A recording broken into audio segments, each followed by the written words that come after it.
Welcome back to Oliver's Stories. Tonight, the story is about a flower that looks like innocence but burns like fire. It is not a legend, it is not a dream, it is real. Sticky, pale, and sweet, with the scent of ruin. This flower did not just destroy people. It shattered empires, moved borders like chess pieces, and turned one of the oldest civilizations on Earth into a warning whispered over tea and gunpowder. A peasant in the Qing Dynasty woke each morning with a cough that never really left. The air in his village tasted of damp wood and the breath of animals sleeping too close to the house. His grandmother said it was the direction of the wind. His uncle swore it was restless spirits. But the peasant had a feeling it was just the village latrine sitting a few steps too near the cooking fire. The pigs did not care. He did. He pulled himself up anyway. His bare feet pressed into the cold dirt floor, and he began his day the only way he knew how, by staying small, staying quiet, and staying out of sight of anyone who carried authority. He was a peasant in Qing Dynasty China. That meant a few hard truths followed him like his own shadow. His back was never without pain. His bowl was never full. And there was always someone waiting for his taxes. The emperor lived far away, wrapped in silk and ceremony, surrounded by halls with names that sounded like poetry. The peasant lived in a house that barely kept out the rain. Once or twice a year, a minor official trotted through his village on a horse that looked better fed than his children. The official spoke grandly about order and virtue, collected what little silver the villagers had, and rode off. The only order the peasant truly knew was the sound of frogs finding their rhythm after a downpour. Still, there was something beautiful in that hard life. The rice fields glowed gold at sunrise. The hills in the distance looked like they had been painted by a scholar lost in thought. His mother hummed an old tune while she sorted beans.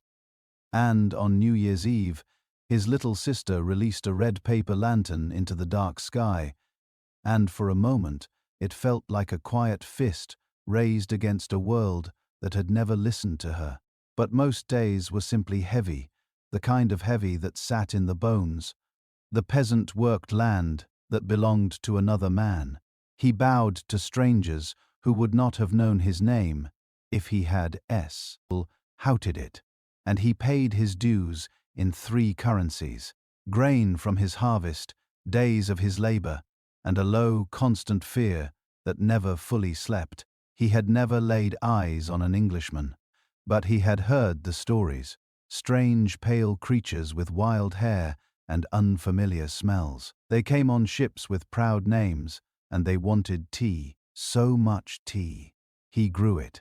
He picked it. He could not afford to taste it. One time, a trader tossed him a damp bag of broken leaves. He boiled it 7 times. It was still better than the muddy water from the stream. He did not understand the great game of empires, but he understood that prices climbed while his belly shrank. The elders spoke of angry gods and broken balance. He suspected it was something simpler. Someone in a distant counting house had made a choice that did not cost them a single night of sleep. They wrote their numbers in thick ledgers, and those ledgers rested on the backs of people like him. One day, a traveler passed through the village. He carried a strange pipe and a half-broken compass. He smelled of spices, and something sweeter, a little rotted, a little warm. He traded trinkets for eggs and muttered about dreams that felt like key flying. The villagers watched as he took out a brown lump, burned it, and breathed in like he was kissing the gods. He offered it to a local drunk who had not smiled in years. Within minutes, the man was laughing at chickens. No one knew what it was, but everyone sensed it was going to spread. No one told the peasant when the empire started to splinter. There was no announcement, no official proclamation. Things just began to feel off. The harvest was weaker. The river flooded at the wrong time. Someone in the neighboring village got arrested for asking where the tax money went.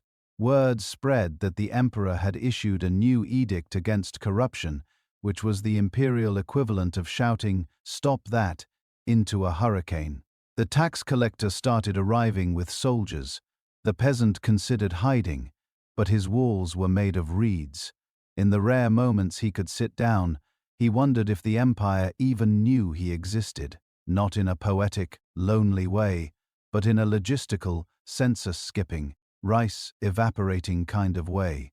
He had been born into a system designed to function only if no one asked questions, and when they did, those questions disappeared, usually along with the asker. But he survived. Not because the empire helped him, but because his grandmother still remembered which plants would not kill you if boiled long enough. Because his neighbors would share a fish if he shared his onions. Because in a world that felt like it was creaking under its own ornate ceiling, the poor were excellent at finding cracks to slip through. He did not know it yet, but his entire country was about to be forced into a transaction it had never asked for.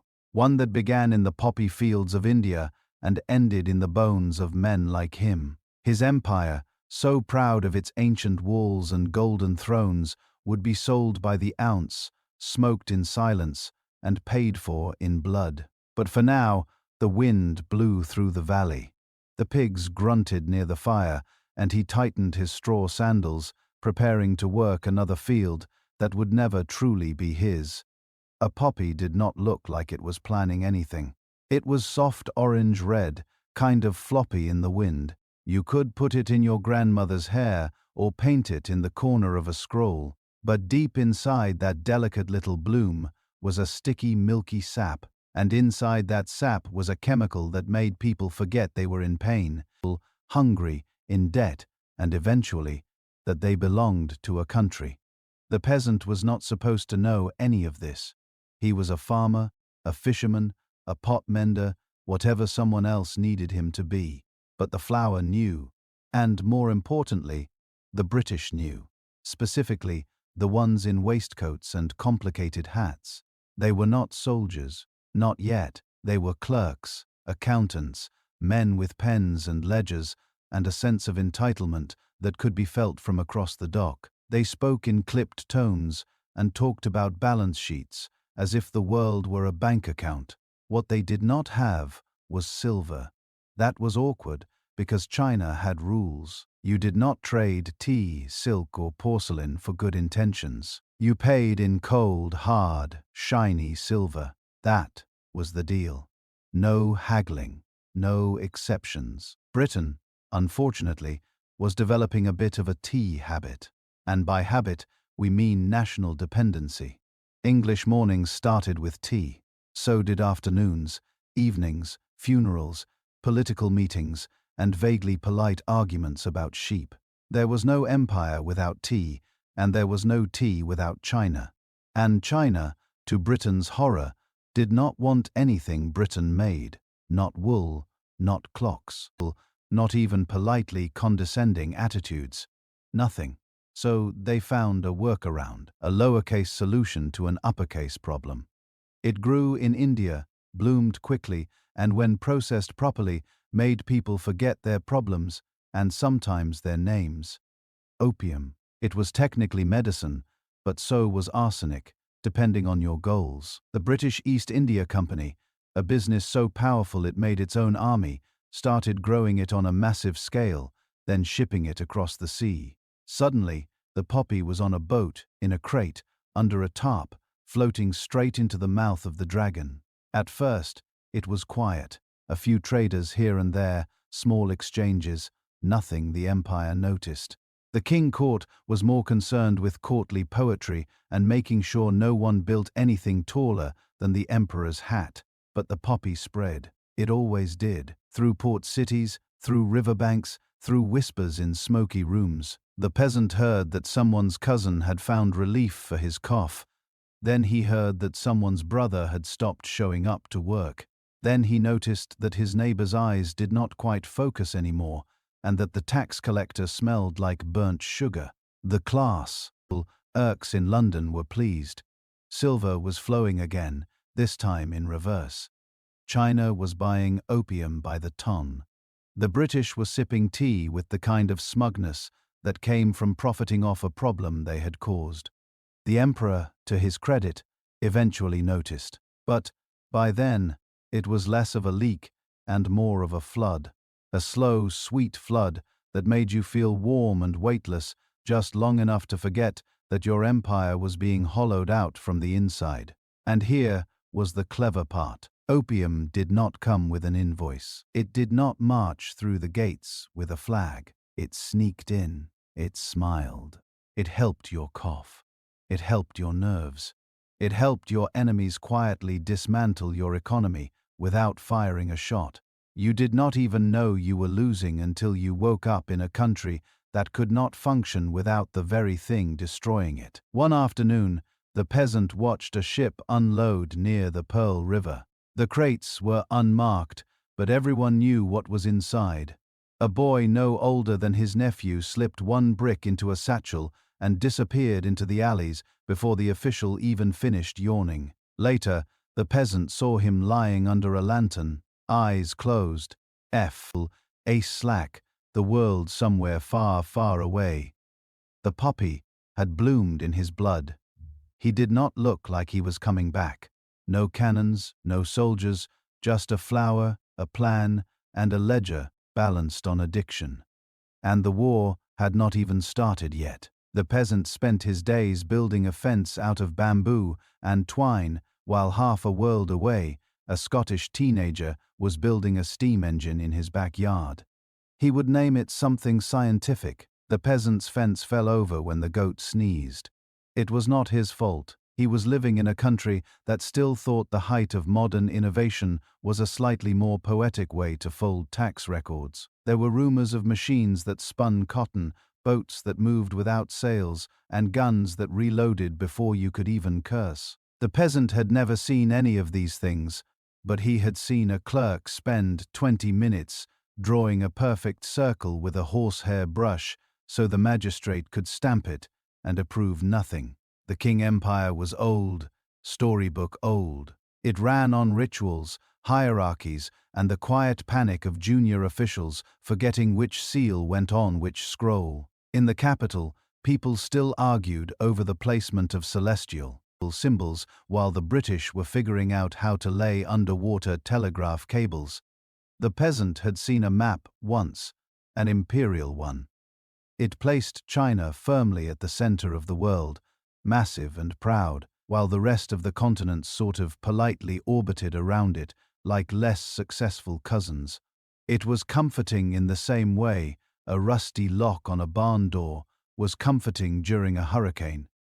Everything was about form. Every decision had to pass through so many layers of bureaucracy that by the time it reached someone with real power, the problem it was meant to solve had either solved itself, caught fire, or been renamed to avoid embarrassment. There were ministries for salt, ministries for rivers, ministries that existed solely to oversee other ministries. There was probably a department for counting the number of departments. The thought alone gave the peasant a headache. The forbidden city from the right angle looked like it could conquer the world. Golden roofs, marble courtyards, guards in peacock feather hats, but the walls did not move. The palaces did not think, and the men inside were mostly concerned with poetry competitions, eunuch gossip, and whether someone was there. Bowing too quickly or not quickly enough. The peasant suspected the emperor had never touched a shovel or made a decision not pre-approved by 12 ancestors and a dragon-shaped stamp. The dynasty ruled like it was afraid of change, because it was. Change meant loss of control. And the one thing an empire built on deference and delicate paper trails could not tolerate was improvisation. Meanwhile, Europe was bursting at the seams with coal smoke, dirty fingers, and dangerous ideas. Factories screamed through the night, printing cloth faster than silkworms could blink. Railways carved up the countryside like veins, feeding cities that doubled in size every year. England, France, even awkward little Prussia, they were all sprinting towards something loud and new. The king might have noticed, But instead, a messenger brought word from the provincial capital. The peasant's village had failed to deliver enough firewood for the midwinter tribute. He considered explaining that half the trees were gone because the river had flooded, but the messenger just handed him a document with 5 red stamps and rode off. Traditions were nice. They told you who you were, who your father was, and why your cousin was not allowed to marry that girl from the neighboring province. But when tradition turned into superstition wrapped in red tape, even the peasants started to wonder if maybe there was a better way to run things. The peasant brought this up to his uncle once. The old man laughed and said that better was dangerous. Better gets you noticed. Noticed gets you reassigned to the borderlands. Some people try. Reform-minded scholars send in memorials begging for modern schools, better roads, foreign science. Most of those memorials are politely shelved under things that make people nervous. Occasionally, one makes it through, and you hear a rumor that someone in the court has ordered a telescope. But when it arrives, no one knows how to use it, and someone accidentally points it at a concubine's bath chamber. That ends the astronomy program. The empire keeps spinning on ceremony, a vast machine powered by ink, incense, and inertia. You can't eat inertia. It doesn't irrigate your crops. It doesn't stop British ships from docking with things you've never seen before, like clocks with gears and guns that reload without prayer. You don't know much about foreign wars, but you know what happens when someone builds a better plow and your leaders don't even know how to hold it. Somewhere in a red-draped chamber, lined with jade lions and embroidered screens, an imperial advisor is explaining that modernization is disruptive, that China must remain pure, that the West will come and go like all barbarians before. You wonder if he's ever seen a steam engine or a battleship, or the eyes of a devasay merchant who knows your empire needs his product more than he needs your permission. The world is moving, your empire is not, and the ground beneath your feet is starting to hum. You think tea is harmless until you realize entire empires will reorganize their navies for it. Not even the good kind. Not jasmine or poo, just the plain brownish stuff that tastes like wet bark. Unless you add milk and sugar. But in Britain, it's holy.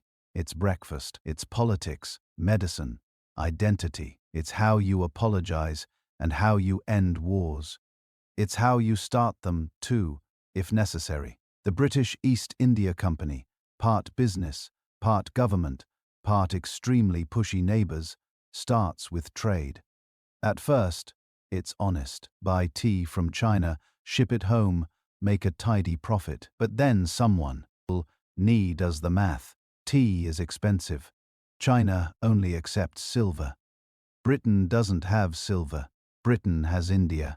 And that's when things get interesting. You're standing on a dock in Canton watching British ships unload crates. They're labeled vaguely like everything they do. Medical supplies, merchant goods, pigeons. But no, it's opium again.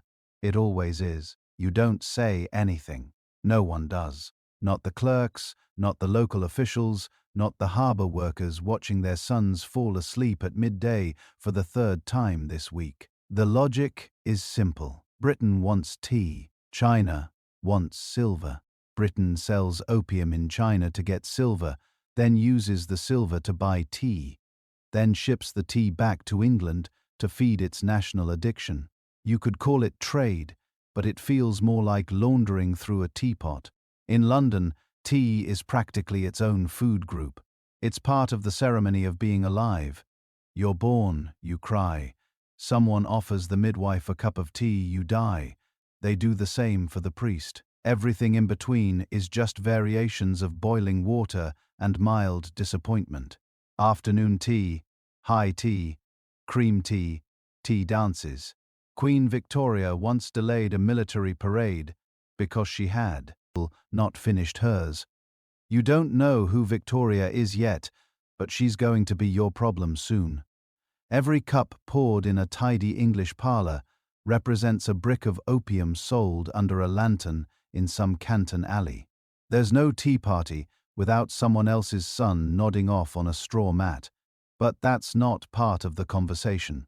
The British talk about trade routes, fair markets, civilizing missions. They don't talk about smoke curling through the rafters of aching village home, or the way a man stops caring about food once he's had his third pipe. That's not economics. That's just regrettable. Back in China, you notice the tea prices have dropped.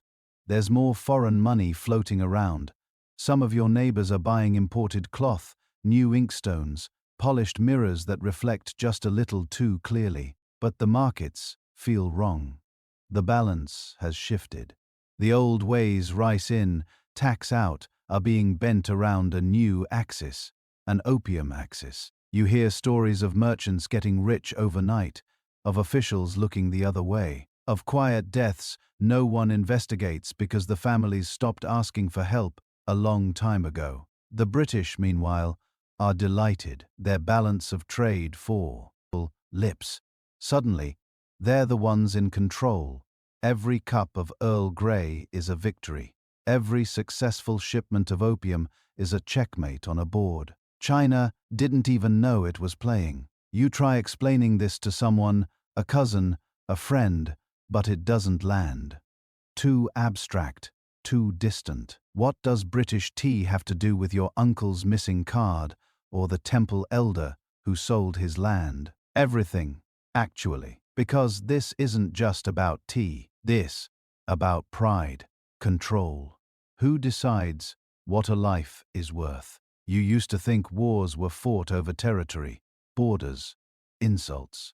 Now you're learning they can be fought over leaf water. If the leaf is valuable enough, if the addiction is strong enough, and if the people at the top decide the ones at the bottom are just another number on the ledger, you think tea is harmless. So does everyone at first. Then a navy shows up.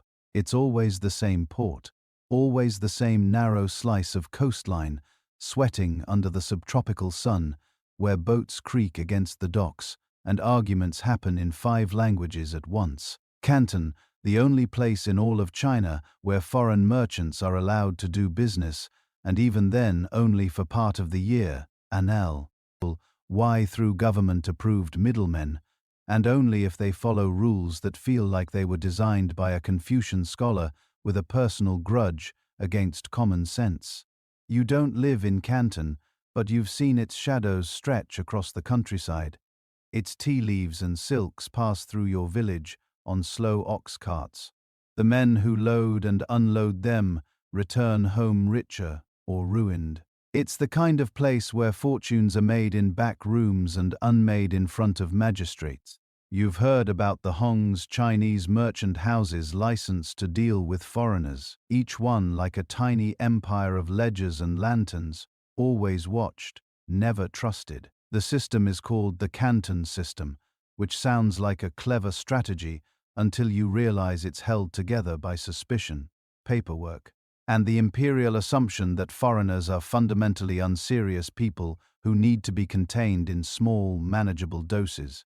The British, in particular, are not thrilled. They don't like being told where to dock, when to trade, or how loud their cannon salutes can be. And yet every season they come back because Canton has tea and porcelain and silks that don't unravel in the rain. So they hold their noses, write their petitions, and stew quietly while pretending not to notice how heavily they're being taxed.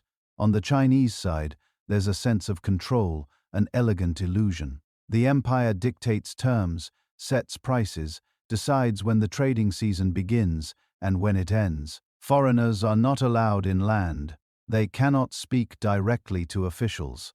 They live in a designated row of houses known as the factories, which contain no factories, just merchants, maps, and men sweating through their waistcoats, trying not to offend anyone important. It's containment disguised as hospitality. But under the surface, the system is cracking. You can feel it in the way local officials start looking the other way. in how opium bricks begin arriving in crates labeled Indian rhubarb, in the growing number of coastal villages reporting strange ships anchored just offshore, their cannons polished, their captains increasingly impatient. The British merchants are getting restless. They hate being told no. They especially hate being told no by people they don't consider equals. One day, you hear a rumor. A British trader insulted a Hong merchant and threw a teacup at a wall. Another says a Kai. Ni's official accused a British ship of smuggling and refused it entry. No one can agree on the details, but the mood shifts. The port is tense. There are more guards, fewer smiles.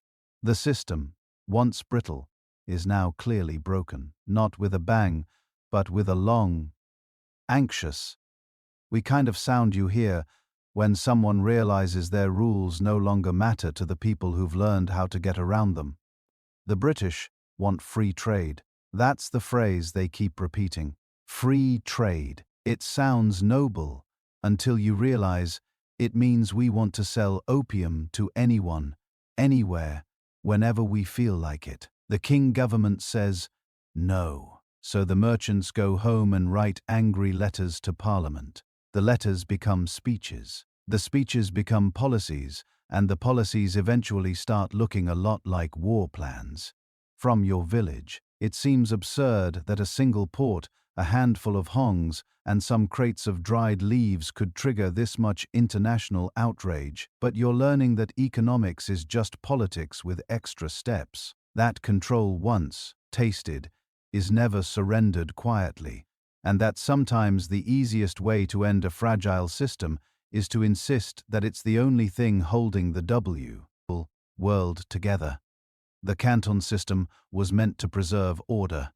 Instead, it paints a target, and someone somewhere is already loading the cannon. They don't kick down doors. They don't flash gold chains or spray bullets in alleys. They host garden parties. They wear powdered wigs and embroidered waistcoats and talk about margins over Madeira. And yet, they're running one of the most profitable drug operations in the history of human civilization. You just don't call it a cartel when the men behind it have seats in Parliament. The British East India Company at first glance looks like something harmless, like a collection of overly polite men with monols and too many vowels in their last names. They print their own currency. They have their own army. Their ships fly a flag that's almost but not quite the British flag. And if you're not paying attention, you might mistake them for a particularly aggressive tea club. But behind the linen gloves and polite accents is a machine with a single goal: profit. Not growth, not charity, not civilization, just profit. And opium is profitable. You don't see them out here in the fields of Bengal, where poppies bloom in tightly ordered rows, and farmer. Their work like their lives depend on it, because they do. The company doesn't grow the opium directly. That would be inelegant. It leases the land, controls the auctions, sets the prices, and makes sure the people doing the actual work are too deep in debt to stop. It calls this administration. The farmers call it something else. You'd call it empire with a smile and a ledger. The raw opium is packed and pressed, marked with stamps, and loaded onto ships, not hidden, not smuggled. There are no secret compartments or bribed border guards. This is open industrial-scale trafficking papered over with trade, licenses, and colonial authority. The company doesn't need to sneak. It has charters signed by kings. The journey from India to China is smooth. The British Navy protects the shipping routes. The ports are predictable, and Canton, that reluctant little window into China, accepts the cargo without too many questions. Officially, opium is banned. Unofficially, it's the worst-kept secret on the Pearl River. It arrives in crates, moves through warehouses, trickles into pipes, and dissolves into bloodstreams. The company doesn't care what happens after the sale. They've made their cut. The rest is someone else's collapse. You don't know these men by name, but they're deciding what happens to your village. They sit in drawing rooms in London, sipping the very tea their opium-funded silver pays for, and debate whether to increase production. They don't see the addicts. They don't see the broken families or the burned-out merchants. They see graphs, numbers, demand, curves that slope conveniently upward. Occasionally, someone in the company says the quiet part too loudly.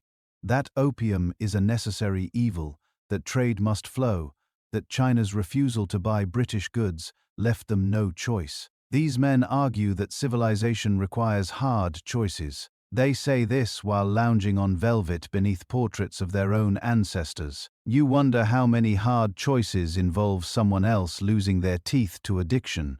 The company calls itself a facilitator, a middleman. It claims to bring order to chaos, but you're starting to see the pattern. The chaos, more often than not, arrives precisely where their order has been installed. They don't conquer with flags. They conquer with contracts. And once the ink dries, it's not bayonets that keep you in line, it's debt. You hear that? The emperor is angry that a new official has been sent to Canton to crack down. But even that feels too late, because the company isn't a country. It's a ghost in silk gloves. It doesn't care who rules China, only that someone pays on time. And if the current dynasty can't do that, well, history is full of other options. You used to think the opium came from nowhere, that it was just another curse drifting in with the tide. Now you see the ships. Now you see the men behind them. They don't look like criminals. They look like guests at a wedding you weren't invited to. And they smile as they sell the thing that's already eating your country from the inside out. You hear about it before you see it. Whispers in the market. A cousin's neighbor with a persistent cough that suddenly disappeared. A traveling scholar who says his thoughts no longer swirl like mud after just a few pipes. It's medicine, they say. Calming, soothing, sacred, almost. And you believe it because you want to. Because something in your body aches most days, and you're not entirely sure which part. At first, it's small, a dark, sticky ball of resin in a paper twist, tucked neatly in the pouch of a merchant with unusual, lie steady hands. He says it came from India, that it's used by doctors, which is a sentence you've learned to interpret loosely. He doesn't charge for the first pipe. That would be bad business. Instead, he lights it for you, hands you the stem, smiles as you inhale. It hits like a warm robe draped over your nerves. The corners of the world round off. Sounds dull. Worries drift into the rafters like smoke. You forget for a moment that your roof leaks, that your landlord is a tyrant, and that your brother hasn't spoken since the flood. You just float. The next day, your throat feels strange, but not painful, just unfinished. The merchant is still there. This time, the pipe isn't free, but it's cheap enough, and you've skipped lunch for worse reasons. A few coins later, you're back under the blanket, drifting. And just like that, a habit forms. Not a loud one. It's quiet, polite.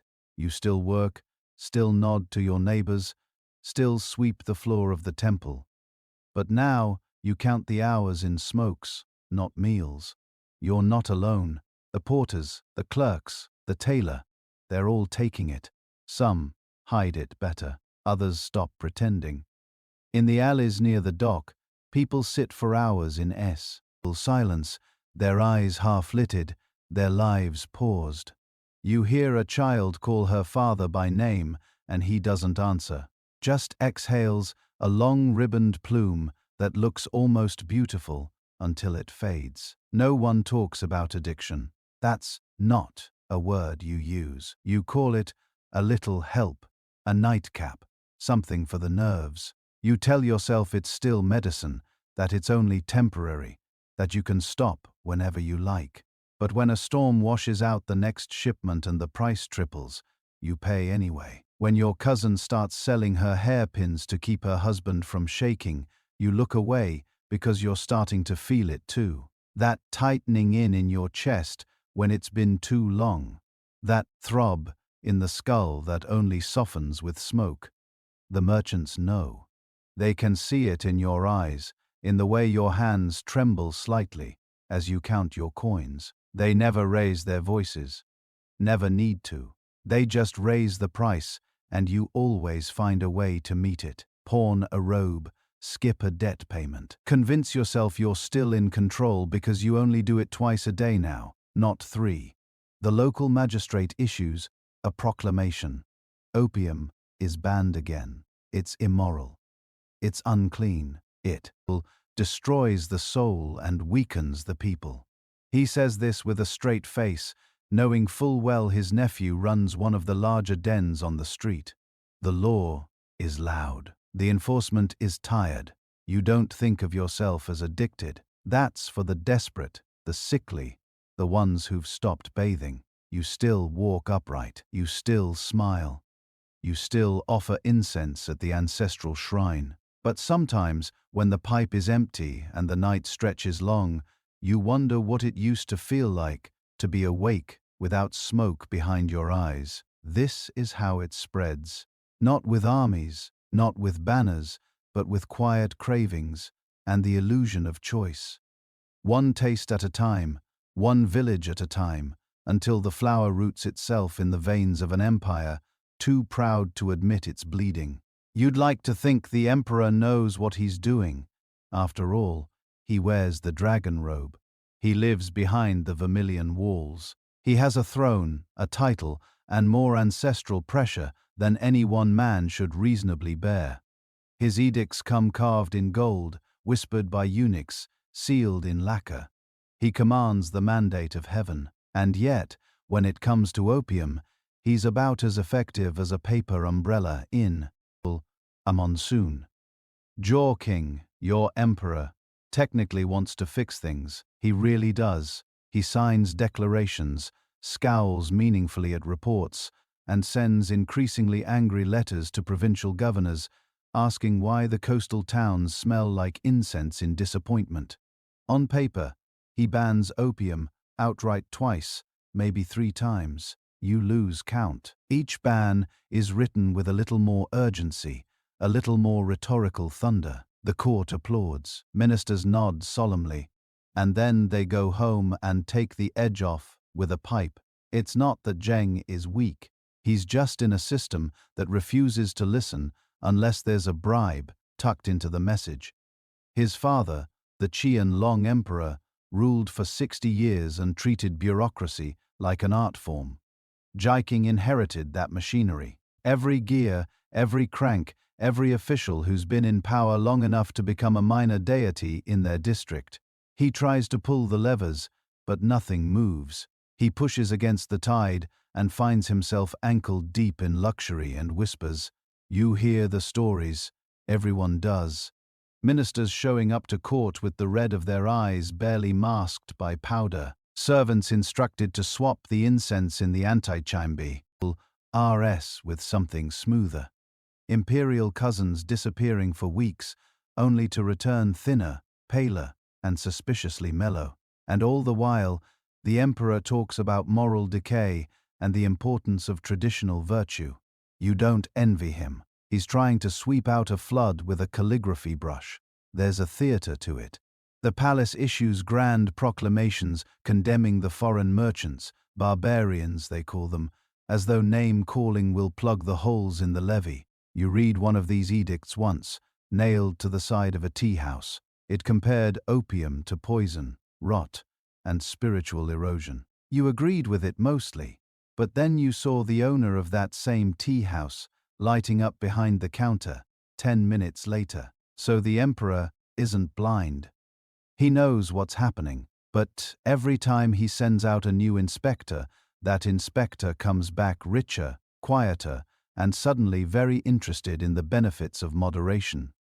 The court is a house with termites, and every new appointee just learns to walk carefully across the hollow spots. Sometimes you wonder if Jiang has tried it himself, just once. A ceremonial taste, a pipe offered by a courtier he can't afford to offend. It would not be shocking.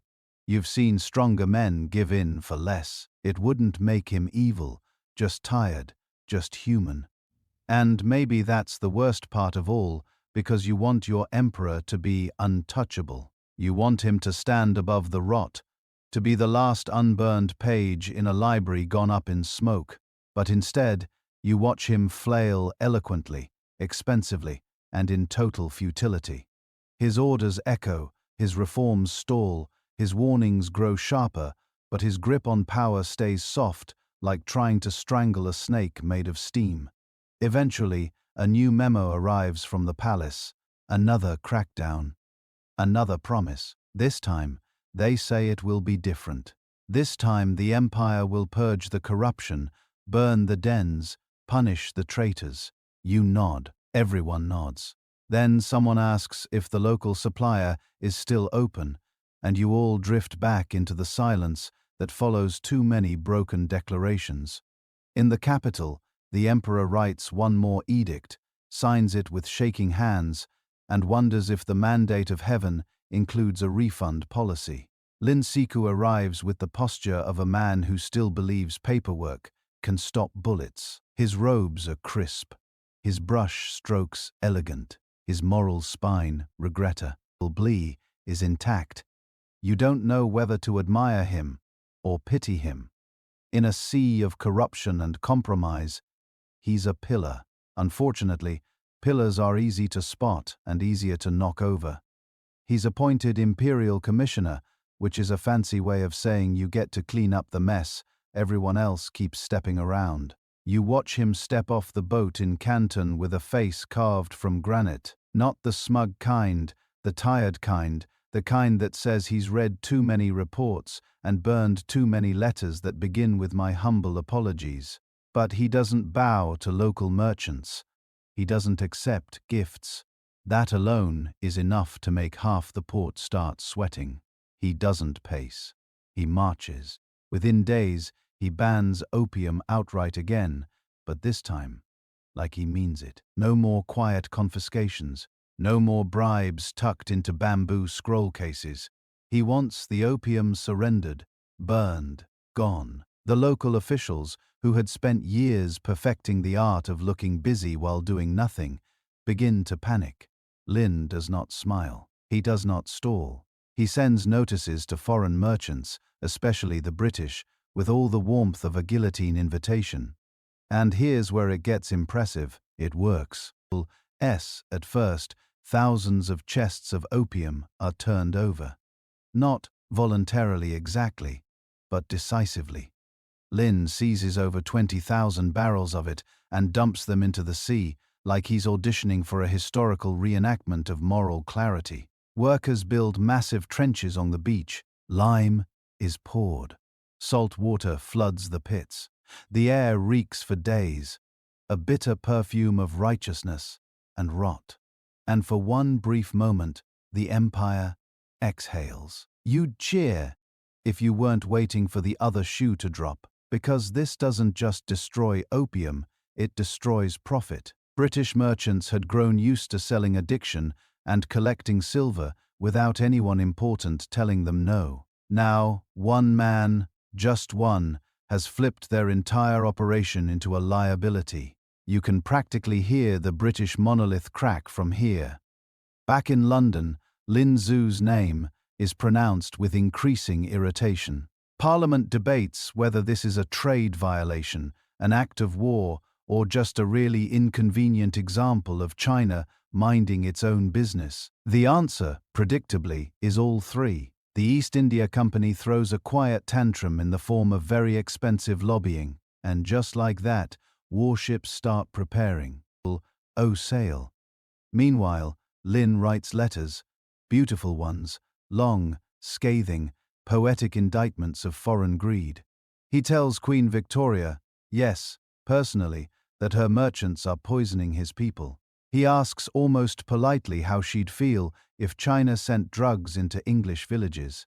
He assumes she'll be moved by reason or shame, or both. He assumes someone out there still reads words and changes course. You want to believe him. You want to think one principled man with calligraphy and conviction can stop an empire. But history doesn't tend to reward idealism, not when cannons are involved. And Lin, despite all his brilliance, is playing defense on a board already carved by British hands. Still, he holds his ground for a little while. He's the last bureaucrat who doesn't fold, doesn't bend, doesn't sell out for a percentage of the cargo. He's the one who tries, and that, tragically, is what makes him dangerous. Because now the British have a reason, a face, a name, and an excuse to bring the war they've been quietly designing for years. You hear the rumors of ships setting sail.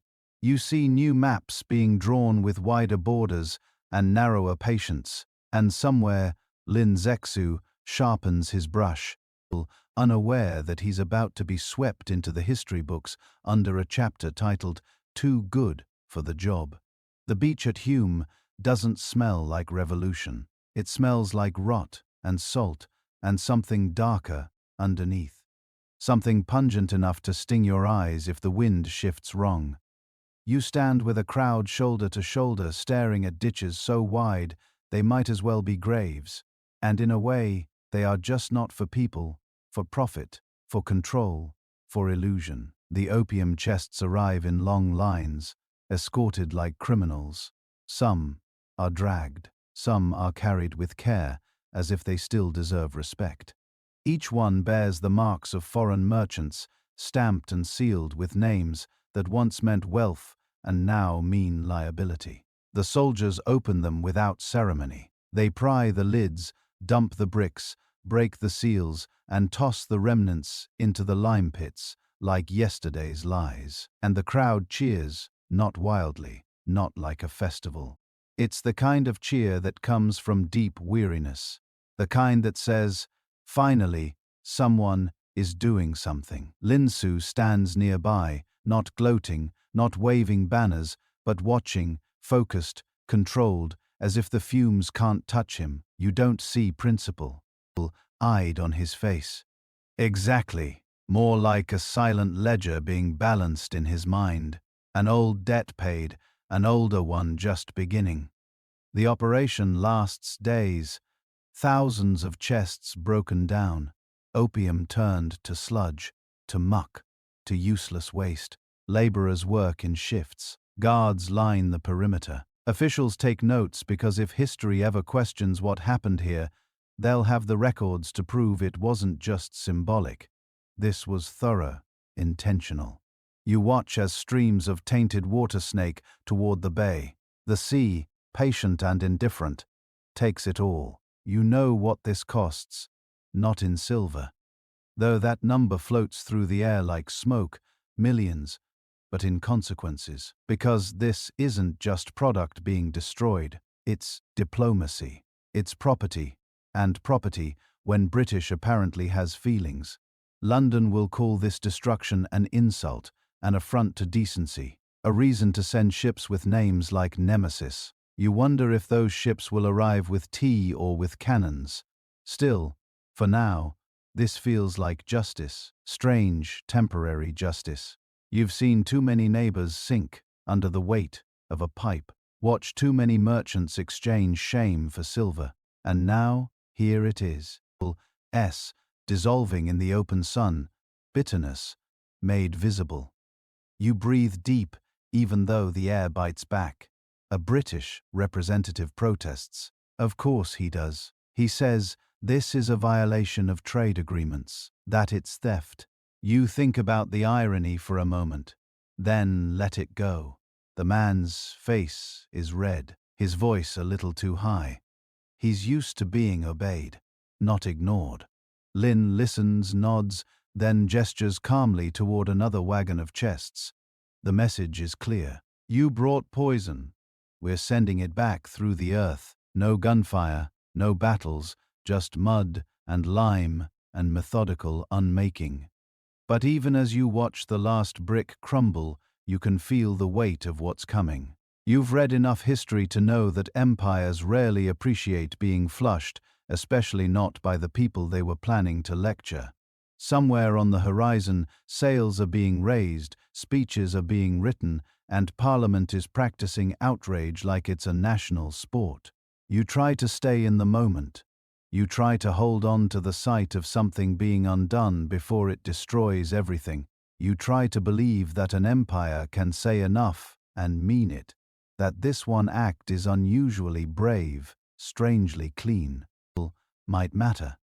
But the sea in its quiet way swallows the evidence, and as the tide creeps back over the sand, all you're left with is the faint, bitter smell of a war that hasn't officially started yet. The horizon darkens with sails before you even register the smell of gunpowder in the wind. It's polite at first, just a row of masts standing tall, flags snapping crisply. But there's a menace beneath the silk of the pennants. The British Navy has arrived, not for tea, not for trade. This is diplomacy with teeth. The sort that laughs politely while knocking the doors off your city. You stand on the riverbank, chest tight, watching ships slide through the water like iron sharks, their decks bristling with cannon and expectation. Men move with disciplined chaos. Muskets are polished until they gleam in the sun. Officers tilt their hats at a precise angle that says, "We own the situation." You can almost hear the click of gold buttons marking time, a cadence meant to intimidate, charm, and confuse, all at once, and it works. A cannon fires for the first time, not a warning shot, not a symbolic gesture. A cannon fires to announce that this is serious. The sound rumbles through the city. Walls, a reminder that somewhere across the water, humans have discovered the ultimate combination of math, physics, and mischief. Birds scatter, windows rattle. Your stomach takes a private vacation down to your toes. You realize that all the warnings, letters, edicts, and moral arguments are suddenly irrelevant. Paper does not stop iron. Ink does not shield bricks. Opium dumps on human were righteous. They were spectacular, but they were also an invitation. And someone in London has been keeping score. The British officers walk the deck like they own the universe. They smile with teeth that glint like daggers. They wave politely to the distant officials on shore. You imagine that someone somewhere has typed a memo back home titled, "Chinese Denial in Progress." The memo probably ended with a sad face. More cannons fire. Each one shakes the ground under your feet. You notice children gripping their mothers' skirts and mothers gripping theirs. Even the water seems nervous, slapping against the hulls as if it knows this is the beginning of a problem that will outlive all of you. Smoke curls into the sky in lazy spirals, carrying a faintly metallic tang that promises discomfort in your mouth, our lungs and headaches in the morning. The river has become a theater of menace, the city's audience and you unwilling witness to the opening act. From the walls, someone tries diplomacy. Someone waves a flag. A voice shouts in careful tones. The British pause, nod politely, and fire again.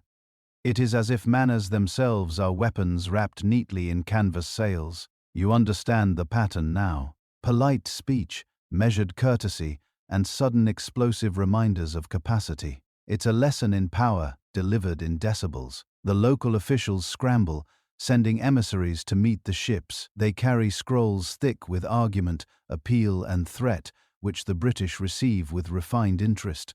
Then stack somewhere out of the way while they prepare their next barrage.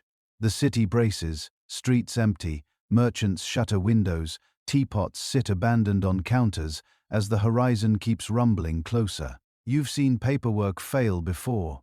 Now, you see, iron, discipline, and precise intent fail nobody. As night begins to fall, the ships anchor in deliberate formation. Cannons line the decks like predators at rest, eyes gleaming in the twilight. The river is a corridor of power, silvered in onlight and threat.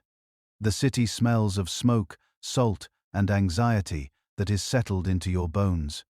Somewhere on the horizon, You can swear the sea itself holds its breath, waiting for the next volley.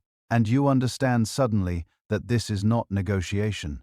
This is instruction. A very loud, very expensive, very unmistakable lecture in compliance. History will call it gunboat diplomacy. You call it everyone hold on to something heavy. The British have arrived with all the charm of a tea party and the subtlety of a thunderclap. The lesson is clear. Courtesy is impressive. Cannons are clearer.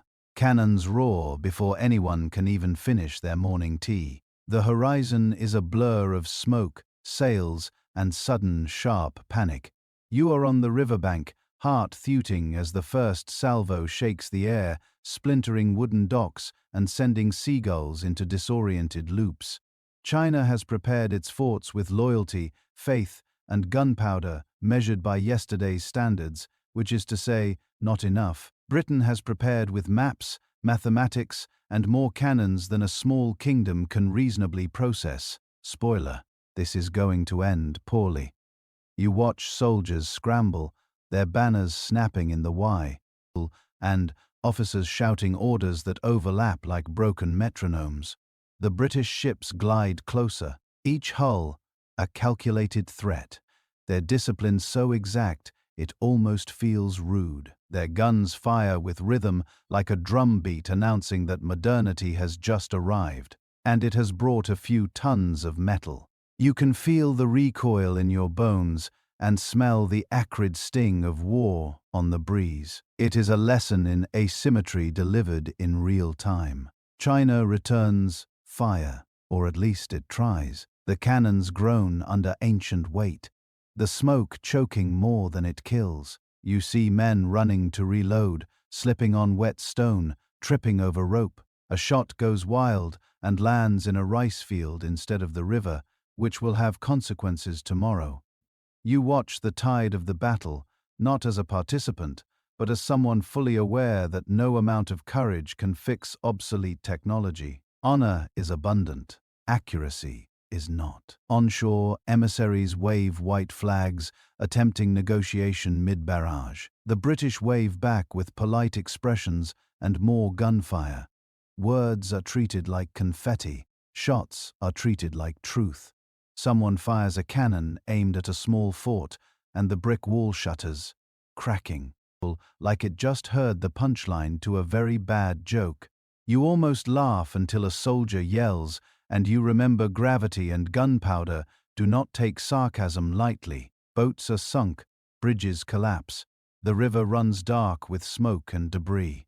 You notice the officers on both sides keeping meticulous logs. You wonder if they will ever reconcile what they've seen with the neat ink on paper. China has centuries of protocol and moral authority. Britain has a spreadsheet of firepower with an emphasis on fire. The combination is devastating. You can almost hear history snickering at the futility of etiquette when cannons are involved. By midday, the forts are battered, the river cluttered, and the soldiers exhausted. Smoke hangs in heavy clouds, hiding the horizon and making the world feel compressed, intimate, terrifying. You see a British sailor polishing a cannon mid-battle, a man calmly adjusting his hat while shells scream overhead. The juxtaposition makes your stomach do unhelpful flips. Discipline looks absurd until you are the one hiding behind sandbags, counting every heartbeat. And still China fights. They fight with everything they have: courage, pride, and a stubborn faith in the old ways. Men climb ramparts, reload, shout commands that may or may not reach anyone. You notice a general gesturing furiously, as if his anger alone could alter trajectory. It does not. It does not alter anything. Not the cannons, not the strategy, not the inevitable outcome. You feel the weight of inevitability settle like a stone in your chest. By evening, the British hold the river, their ships intact, their formation disciplined, their casualties surprisingly low. China has fought valiantly, yes, and dramatically, and in a way worthy of ink and scrolls. But valiance does not reload cannons fast enough, and drama does not repel steel. You watch as retreat becomes the only viable plan, as walls crumble and morale falters. The empire is bruised, used, and increasingly aware that centuries of ritual cannot compete with organized, mechanized might. You stand on the bank, dirt under your nails, smoke in your lungs, and realize something fundamental. History is watching, and the empire just learned a lesson about modern warfare that it would not forget, no matter how much it preferred to. Some lessons you discover arrive with smoke, fire, and an audible groan of structural failure. And this one has arrived with a bang. You sit in a room heavy with lacquered wood, incense, and the faintly sour smell of anxiety, watching men in silk robes nod and bow and sign, as if their pens alone can seal the fate of millions. Every stroke feels like a drumbeat counting down the empire's dignity, and you can almost hear history whispering that nobody will ever forget this day. The British diplomats are immaculately calm, wigs perfectly aligned, quills scratching with the precision of a surgeon, and smiles that suggest they have already won even before the ink dries. You notice their posture, confident, relaxed, the kind of confidence born from knowing the other side desperately needs what you're offering. Hong Kong appears on the scroll near, TLY printed in small characters, yet monumental in consequence. The city's fate is a line of ink, but the meaning is monumental. A harbor, a port, a foothold. You try to reconcile the reality that paper is replacing soldiers, that signatures now carry more power than centuries of walls, watchtowers, and brave men with gunpowder. You glance at the Chinese officials, their faces polite masks over tight jaws, a quiet fury contained only by centuries of protocol. They speak in measured tones, offer formal phrases of diplomacy and compromise. Yet you know the truth, they are losing, and the British know it. Each clause read aloud feels like a small chisel striking at the foundations of the empire. Trade rights, extraterritoriality, customs, tariffs, sovereignty quietly shifting like sand beneath the imperial boots. The British nod at every protest, shake hands, and scribble their next request with such decorum that it almost feels like courtesy. And yet every courtesy is a calculated conquest, every polite smile a reminder that you are watching your own influence dissolve. You almost envy the British calm. It's a serenity born of knowing that the world bends when your navy floats and your lawyers write. The empire's pride is being auctioned one article at a time with men bowing politely to the process. A secretary passes around maps with new boundaries drawn in ink that might as well be lava. Ports are circled, seated, or opened under foreign control. You see, cities blink onto these papers as though someone is turning the lights out on them. The officials argue, but every argument is catalogued, filed, and politely ignored. You notice a British clerk doodling a crown in the margin while the Chinese ministers discuss fiscal compensation. One of you is planning for centuries, the other is planning for lunch. The contrast is dizzying. You wonder whether history will remember the ink or the humiliation. Lunch arrives, or at least the idea of it. You watch as teacups clink gently while your empire's sovereignty quietly evaporates. The aroma of tea is sweet but hollow, like a courtesy that smells better than it tastes. British officers sip with calm, observing reactions, noting every hesitation. Every polite cough from the Chinese side is catalogued in some ledger that will long outlive the pens themselves. You feel the absurdity of it. Armies have been deployed, battles fought, lives risked. Yet the real victory comes from polite conversation, a slight bow, a carefully written treaty. Civilization distilled into etiquette and clauses. Hours pass, scrolls pile, quills scratch, hands shake slightly with exhaustion or anger. It's impossible to tell. Hong Kong is seated, ports open, tariffs adjusted. The room is filled with the quiet hum of inevitability. You notice someone mutter a phrase in classical Chinese that roughly translates to, "We are powerless, and we know it." And the British smile politely as if they understand entirely and care not at all. The treaty ends, hands are shaken, guests are thanked, men leave, and you realize that the empire has lost more than territory. It has lost the illusion of control, traded in broad daylight, with the same calm, polite efficiency with which one might swap a snack at tea. You step outside, the air is heavy with ink, smoke from the candles, and a subtle insidious tension.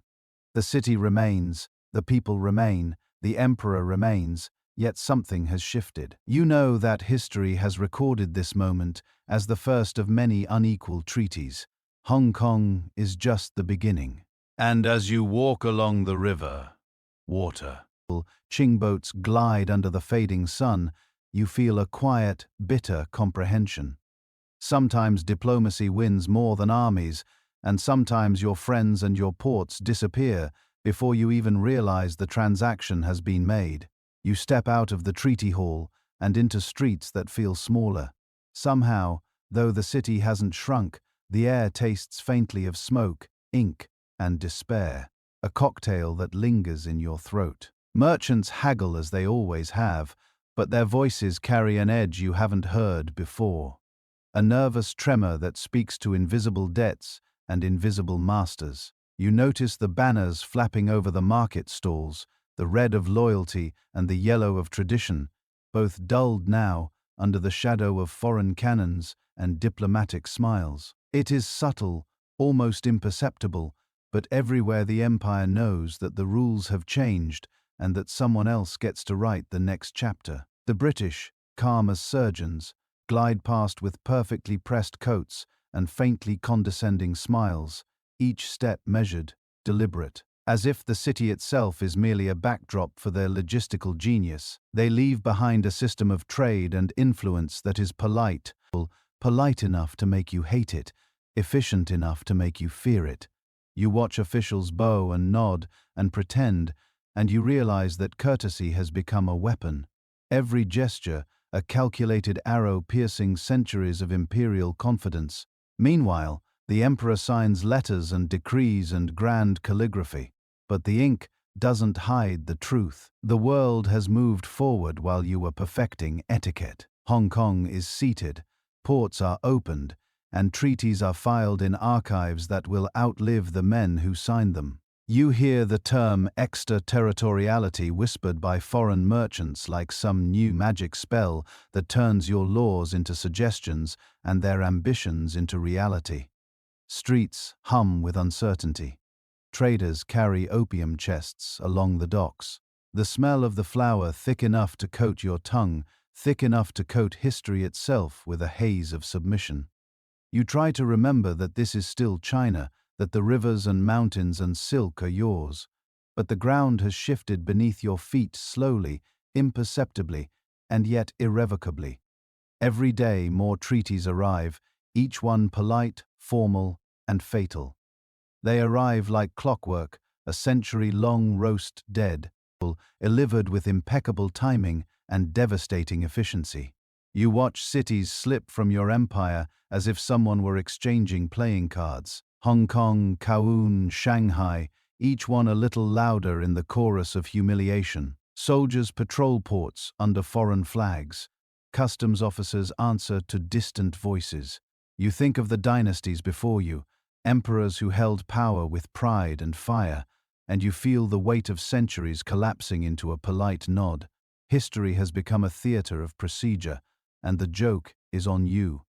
Children play in the streets, oblivious, their laughter ringing against walls that have heard the decree and the cannon, but not yet the moral. Old scholars mutter in courtyards, brushing ink over maps with trembling hands, recording the empire's shrinkage in volumes that future generations will read with awe and sorrow. You overhear merchants complain in whispers, "We are still China, but someone else writes the ledger." It is true and not true at the same time, a paradox that tastes bitter and familiar. Foreign diplomats stroll through palaces, their boots silent over marble floors, observing art, architecture, and tradition, all while measuring profit, income, yuans, and obedience. They are polite, generous even. But their politeness is a scalpel slicing confidence into neat, invisible sections. You see the guards, swords at rest, glancing uneasily at the new banners flapping in the wind. Someone jokes quietly that China has just entered the century of being lectured by men who have never even mastered the Great Wall. Everyone laughs, but it is a hollow sound, a brittle mask over something much heavier. And yet, life continues. Lanterns glow at night. Tea simmers in kitchens. Scholars debate philosophy under plum trees, oblivious or determined to endure. The empire remains, but it is a different empire, one now measured not by the breadth of its territory, but by the endurance of its pride. You watch the sun set over the river, its reflection fractured in ripples, and realize that this is the beginning. The century of humiliation has arrived quietly, politely, mercilessly. You are living it, and there is no getting up until the century ends. You wake up to the same sun rising over the yellow river, golden and innocent, as if nothing has changed. And yet, the empire around you is simmering with chaos that smells faintly of sweetness. The officials in Beijing shuffle papers and carry ink pots as if the bureaucratic treadmill can outrun disaster. But you know better. Corruption leaks from the highest palaces down to the smallest village, running through the empire like an invisible river, slick and unstoppable. Taxes are collected with polite smiles, then disappear into pockets thicker than the Great Wall itself. Merchants bribe and counter-bribe. Armies are underfunded, and farmers whisper prayers into the wind while struggling to keep their rice paddies from becoming sand. Opium, however, makes everything louder. It floats over the docks like a fragrant fog, coating the air and softening the edges of human judgment. You walk past carts loaded with chests, the smell sweet, almost comforting, until you remember what that comfort costs. Traders pass quietly, eyes darting, lips pursed, aware that every puff, every sale is feeding a machine that doesn't need to build anything. It only needs to corrupt. Smugglers laugh in alleys, counting silver pieces, watching as officials look the other way. And you realize that this isn't just a flower. It's a currency more versatile than coins, and twice as dangerous. And then, there are tea. He rebels. Peasants armed with sticks, desperation, and very little else wander the countryside like shadows of protest. Their anger is old, ancient, even fed by starvation, imperial neglect, and a mountain of paper decrees that promise more than they deliver. Opium seeps into the towns and villages like a sneaky diplomat, dulling outrage, softening resolve, and turning fury into lethargy. You watch men who might otherwise storm gates, who might carve justice into stone, instead stumble past rice fields, hands shaking, mouths whispering prayers, or the names of gods they haven't felt in weeks. Famine does its slow work too. Rivers dry, floods rise, crops fail. You see mothers whisper lullabies over empty bowls, and children trading dreams for scraps of bread. The empire's machinery groans under the weight of its own inefficiency, and the officials discuss contingency plans with the same precision one might use to arrange flowers. The emperor issues edicts that sound impressive on paper, but in reality, they are just ink on parchment drifting down the yellow river. Meanwhile, opium travels in the opposite direction, fast, sweet, and unstoppable. The courts are no better. You hear he whispering of judges who have long ago forgotten the difference between law and convenience. Every decision, every decree, every punishment seems to carry the invisible scent of bribes, favors, and the subtle influence of smoke. It's a palace that operates like a clockwork toy, beautiful, precise, and completely detached from the suffering of the people outside. The contrast is dizzying. Farmers toil under the sun. Rebels march through mud, officials sit in silk robes, and the poppy stands in the middle, laughing quietly, dripping its influence into every corner. And yet, you notice the quiet beauty of it all. Rivers still flow, mountains still rise, lanterns still glow at night, families gather around dim fires, sharing stories, tea, and whispered secrets. People endure, persist, and survive despite corruption, famine, and the addictive allure of the opium dens. The empire is frayed, strained, cracking at the edges, yet stubbornly alive, like a massive dragon coughing smoke while trying to sleep on a bed of silk. Opium isn't the sole culprit, not by a long shot. It doesn't command armies or direct taxes. It doesn't flood rivers or set fire to granaries. Yet, it magnifies everything. NG makes corruption louder, hunger sharper, rebellion more desperate, and greed smell like caramel syrup. It is profit distilled into smoke, a siren that hums through the empire's veins, and as you walk past another card of chests bound for the docks, you understand that the flower itself is innocent. It is the empire that has forgotten to care. And sometimes you wonder if anyone will remember which problem came first, or if opium simply became the loudest trumpet in a symphony of disaster. You hear whispers in the villages, murmurings of a man claiming visions, a brother of Jesus who promises salvation, order, and a new heaven on earth. You squint into the horizon and see banners rising red as fire and blood carried by people who have nothing left to lose. The Taiping Rebellion doesn't start politely. It starts with fury, desperation, and a belief that the world itself has forgotten the common man. You walk past fields where farmers once bent under the sun, now abandoned, their hands empty, their faces etched with a new kind of dread. It spreads like a fever, touching towns and cities, consuming everything that stands between hope and chaos. Opium, of course, is never far away. Even amid revolts, the merchants and traders continue their business, disguising smoke as medicine, trade as convenience. You pass dens where men and women sit with glazed eyes, inhaling sweetness that dulls the horror outside the windows. The rebellion marches, fires crackle, and you realize that the poppy has become an uninvited companion in every disaster.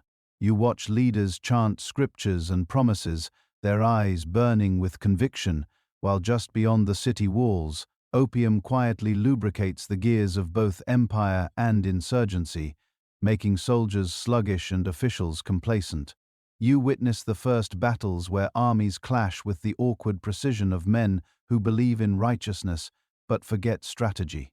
Cannons roar, muskets spit fire, and the earth trembles beneath marching feet. You duck behind a wall and see children hiding under carts, watching their homes burn while parents argue about loyalty and survival. The red banners move relentlessly, sweeping through provinces, recruiting the desperate, the hungry, the ones who have nothing to lose except perhaps their lives. Every confrontation leaves the ground littered with bodies, a grotesque tapestry of the human CO. Saint 20 million die, and the numbers feel abstract until you step on a torn shoe or catch the smell of someone's last meal still burning in a field. Even the imperial court far away in Beijing trembles. You hear that the emperor's decrees barely reach the provinces, filtered through layers of bureaucracy and apathy. Governors send letters, officials send excuses, and soldiers mutter prayers as they march toward flames and arrows. Meanwhile, the opium trade continues, a quiet river of profit that refuses to be disrupted by blood, ideology, or celestial visions. Smugglers smile as they count coins, entirely aware that the empire is tearing itself apart and yet still consuming the poison they peddle. You walk through a town where nothing looks the same. Temples are repurposed as barracks, rice paddies trampled, markets burned. Survivors whisper about the rebel leaders, about the visions, about the strange mix of religion and politics that fuels the slaughter. The poppy's scent lingers even here, a bizarre reminder that while men die for ideas, commerce never sleeps. Even in the most righteous revolt, someone finds a way to profit, to smoke, to forget for a moment that the world is falling. noting apart. You realize that the Taiping Rebellion is not a story you hear in polite conversation. It is a cacophony of violence, faith, and any word, mismanagement, punctuated by the sweet haze of opium. Empires falter not just from swords, but from neglect, corruption, and the quiet seduction of easy pleasure. You notice the irony. An army claiming moral supremacy marches under banners of salvation, while the very substance that has corrupted the empire seeps into their own ranks. The righteous burn, the innocent suffer, and opium drifts through the chaos like smoke from a candle no one wants to extinguish. And so you walk on past charred villages and exhausted survivors, past armies that fight for heaven and emperors who fight for memory. And you understand that history does not need a single villain. The Taiping Rebellion is a mirror reflecting everything China has failed to manage: faith, desperation, bureaucracy, and the quiet, insidious power of a poppy flower. The empire bleeds, the people burn, and somewhere in the haze, opium smiles. You watch the horizon as British ships cut through the fog like polished teeth. You remember the last time this happened, when cannon smoke hung over the rivers and cities alike, and you tell yourself, it can't get worse. You are wrong. France is here now, adding its own flair of arrogance, the kind that comes with powdered wigs and cigars, and you feel the subtle panic coil in your chest. The Second Opium War isn't about principles, not really. It's about trade, pride, and that peculiar confidence that comes from knowing your navy has never lost a staring contest with a distant empire. You hear orders barked in 3 languages, none of them translating to mercy. The ports are alive with chaos. Merchants flee. Officials argue over protocol. And peasants watch their livelihoods dissolve in waves of smoke and water. The British aren't subtle. Their guns thunder like a chorus of angry gods, shaking buildings that have survived centuries of neglect. You duck behind a crumbling wall and see a French officer waving a saber, looking less like military genius and more like someone who forgot to read the instructions.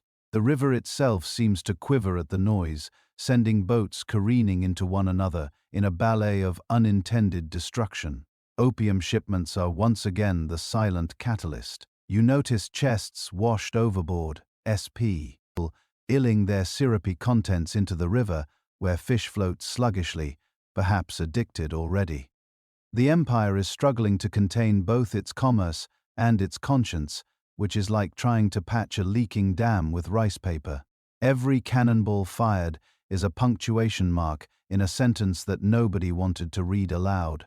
China is cracking, and it smells faintly of tea and smoke. You walk through the city and notice how quickly everything has become negotiable. Forts, warehouses, entire streets. A British officer points at a market and says something about tariffs and civilized rights, while locals stare in disbelief, wondering when the civilized part became optional. French troops parade in, tossing coins and insults, offering polite destruction that somehow feels worse than the British variety. You wonder who taught these people etiquette in war, and whether the teacher was laughing as the students massacred the landscape. Meanwhile, imperial officials scramble, papers flying like autumn leaves in a storm. Orders contradict one another. Confusion reigns, and every palace corridor becomes a theater of whispered panic.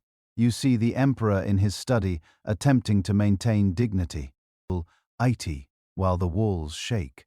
He writes letters that will never be read, stamps decrees that will never be enforced, and paces corridors like a man who knows the map of his empire is now a hand-drawn doodle in someone else's notebook. The foreign powers press on relentlessly. You watch forts crumble, walls splinter, and soldiers retreat in disorganized swarms, their pride drowning faster than their supplies. Smoke and ash mingle with opium-laced fog, and you realize that no strategy can compete with the combination of foreign technology, imperial mismanagement, and sheer momentum of arrogance. Even the riverbank seems to sag under the weight of history, remembering the First War and groaning under the second. You glimpse civilians trapped between advancing troops, caught in a surreal performance of diplomacy and devastation. Streets fill with confusion as flags from three nations flutter in a wind thick with gunpowder.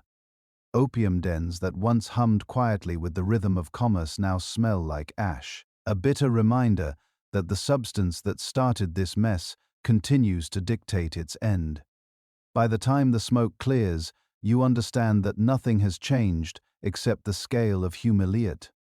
Ion. Hong Kong is again wrested from the empire. Ports are conceded as if negotiating over snacks, and treaties are signed with ink that will stain the pride of generations. You look at the horizon, at the ships waiting like smug sharks, and wonder if history has a sense of humor.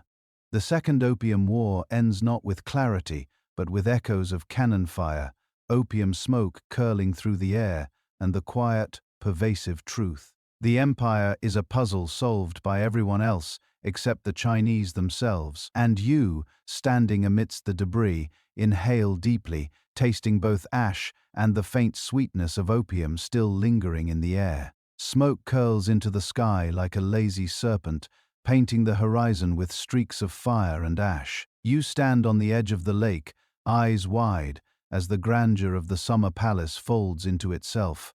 A paper dragon set ablaze by men who wear red coats and blue uniforms, and seem incapable of distinguishing beauty from a target. Every pavilion, every carved beam, every delicate painting screams in color before it surrenders to smoke. You hear the crackle and pop of roofs collapsing, the snap of timbers breaking, and it feels like the heartbeat of the empire itself. LF is being stomped out in slow, deliberate rhythm. The soldiers move with a kind of polite efficiency that makes you want to vomit in admiration and horror simultaneously. They march through gardens that once smelled of jasmine and lotus, leaving only footprints and embers behind. One officer stops to glance at a porcelain vase, tilts his head like a bored art critic, and then tosses it into a fire pit with a shrug. The shards explode with a sound that could be mistaken for thunder if you weren't too busy crying silently. You wonder if he understands that this is centuries of culture being erased in the span of an afternoon, or if he just thinks it's an oddly satisfying pyrochemical display. From the lake, the reflections shimmer and twist, doubling the destruction in the water, as if even nature itself cannot resist mimicking the chaos. The opulent bridges that once arched like swans over calm waters buckle and fall. Sculptures crumble into ash. Scrolls that contained poems and maps, instructions for court etiquette, and treatises on philosophy curl and blacken as though the paper itself is gasping. And yet, the soldiers march on, unbothered by the fact that they are not just ring a place, but the memory of it. You wander through the palace grounds, careful to avoid burning beams that threaten to snap under the weight of gravity and history. Every step is punctuated by the scent of scorched wood, melted lacquer, and faint opium wafting from hidden corners, reminders of indulgence long gone. You stumble over fragments of porcelain and jade, shards that gleam even in ruin, mocking you with their beauty and resilience. It is impossible not to feel small, a single soul witnessing the deliberate dismantling of centuries of thought, art, and politics. Meanwhile, foreign officers sip tea and smoke cigars, discussing tactics and supplies as though they are hosting a garden party. Military necessity, they call it, their words floating in the air like smoke rings. You think of every emperor, every court official, every artist who once walked these corridors, and imagine them spinning in their graves, horrified yet powerless. Their careful gardens are ash. Their delicate architecture is splinters. Their histories are reduced to glowing embers drifting over the lake. Somewhere in the chaos, a lone soldier carries a gilded throne through a narrow corridor. He trips, and the throne lands with a shattering crash, the sound echoing like an insult through the halls. You feel the absurdity of it all. Entire dynasties of refinement and power being reduced to noise and smoke, handled like props in a play they never auditioned for.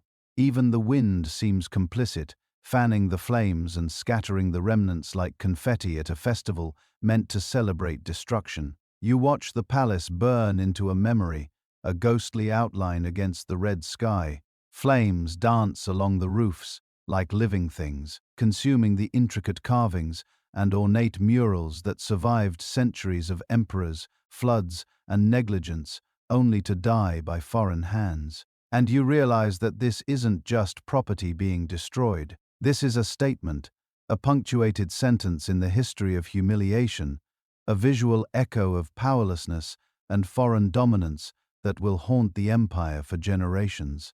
By the time the last flames lick the sky and the smoke begins to thin, all that remains is ruin. Charred beams jut out like jagged teeth. Ash coats the ground in a thick, oppressive blanket. The lake shivers with reflection, holding the destruction like a mirror to your disbelief. And somewhere, deep in your chest, a quiet, bitter certainty settles. This is more than a palace burning. This is the empire itself, flickering and fragile. And for the first time, it feels dangerously close to falling into the hands of those who have no understanding, only appetite. History, you realize, has never smelled quite like smoke, ash, and opium before. You step into the Forbidden City, and the first thing that hits you isn't the grandeur. It's the smell. Incense, sweat, silk, and the faint trace of opium hang in the air like a reminder that nothing here is simple. The halls stretch endlessly, but every corridor is dominated by a single presence. Empress Dayaga seeks. She arrives as if the palace itself has exhaled her. A swirl of peacock feathers, jeweled hairpins, and barely restrained menace. You notice immediately that the room bends to her will, that courtiers scurry like startled birds, and even the eunuchs seem to hold their breath, hoping not to attract her eye. She smiles, but it isn't a friendly smile. It's a smile that promises delight, cruelty, and scandal all at once. You try to keep your eyes on the intricate embroidery of her robes because looking at her face directly might result in humiliation or worse, a public execution. Every movement she makes is calculated, every gesture a performance. You start to suspect she thinks the empire is just an elaborate stage set for her to rehearse power, and the rest of the court are nothing but extras she can replace at will. Tai talks, and when she talks, you feel words ricochet like arrows off the walls. The Empress has a voice that commands attention, but also a sense of humor so dark it makes you see. She quips about corruption as if it were a bedtime story, about foreign intrusions as if they were minor inconveniences, and about her own indulgences with a wink that is somehow both charming and terrifying. You realize quickly that she doesn't just tolerate chaos, she choreographs it, wrapping the entire court in a glittering, terrifying dance where no one quite knows the steps. You witness her issuing orders with a hand that flicks like a whip, sending armies, officials, and taxes in directions that make little sense, but somehow the empire survives anyway. It's a balancing act watching her manage intrigue, rebellion, and foreign demands with the casual elegance of someone stirring tea.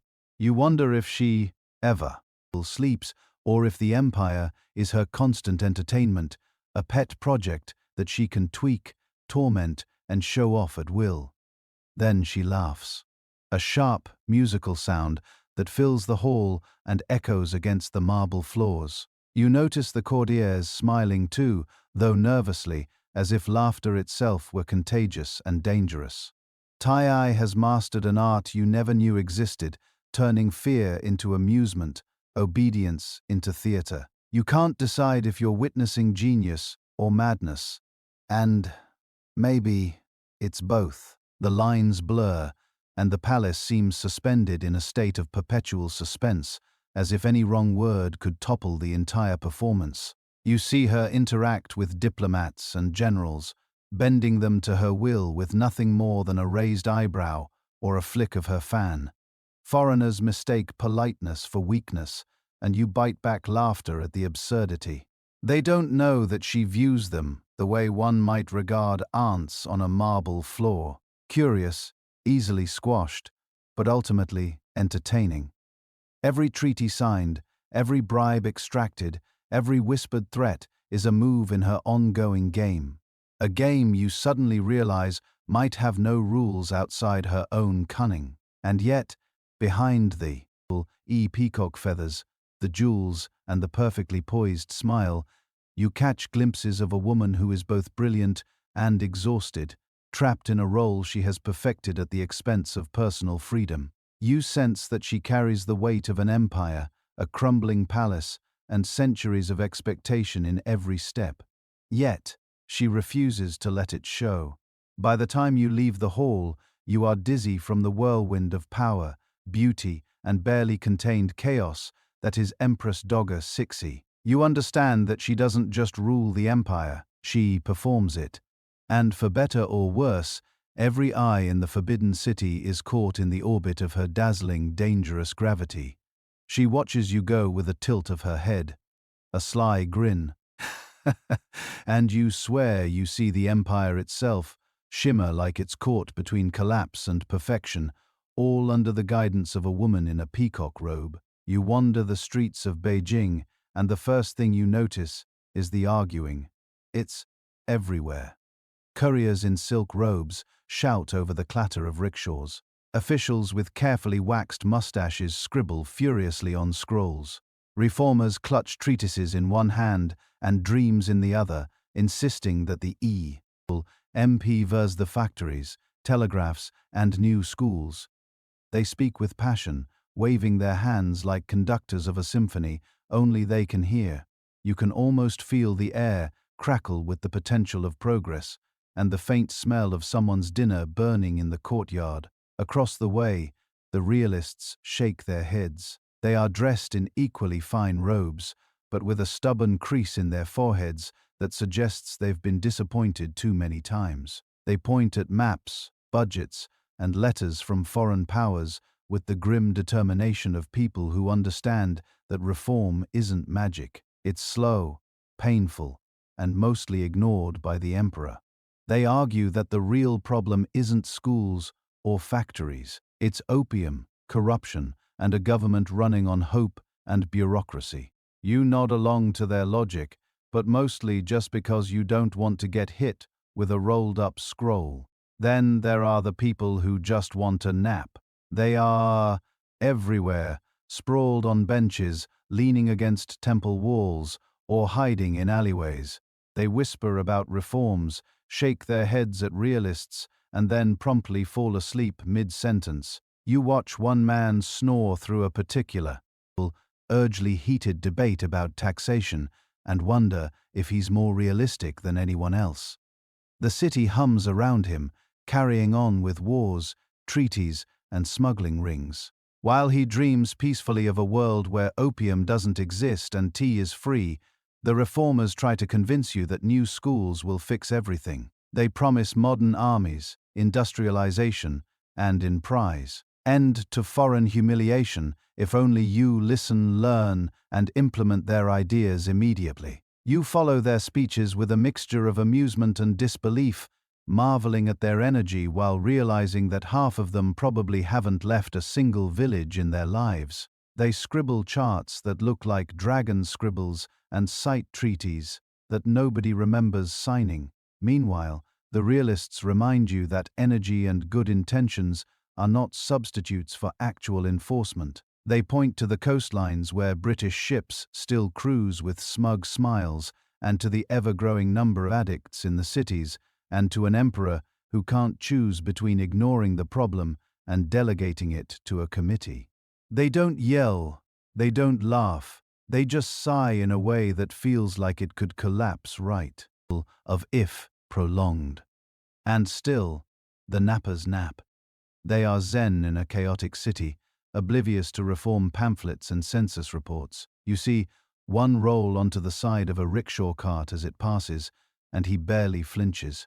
Another stretches across a merchant's display of silk, and lies there with the serenity of someone who has decided that nothing is worth waking up for. They are the ghosts of every ignored solution, the silent commentary on an empire that debates endlessly while the rot spreads quietly beneath. You watch the cycle repeat itself, day after day. Reformers with their charts, realists with their grim wisdom, and nappers with their total indifference. None of them seem willing to tackle the opium problem directly. It sits there like an elephant in a tea house, quietly making everything worse while people squabble around it. You feel caught in the middle, part amused, part frustrated, entirely certain that nothing about the empire's situation is going to change until someone finally decides that staring at the problem isn't enough. And yet, life carries on. Arguments continue. Nappers continue to nap, and opium continues to flow. You realize that watching all this is exhausting, but secretly satisfying. Like observing a theater where the actors are too stubborn, too scared, or too lazy to follow the script. The empire doesn't need perfection. It just needs someone awake enough to act. You step back, take a breath, and realize you're not sure anyone in the room actually wants to be that person. The opium problem waits, and it's not going anywhere. You walk through the teeming streets of Shanghai, and you can feel it.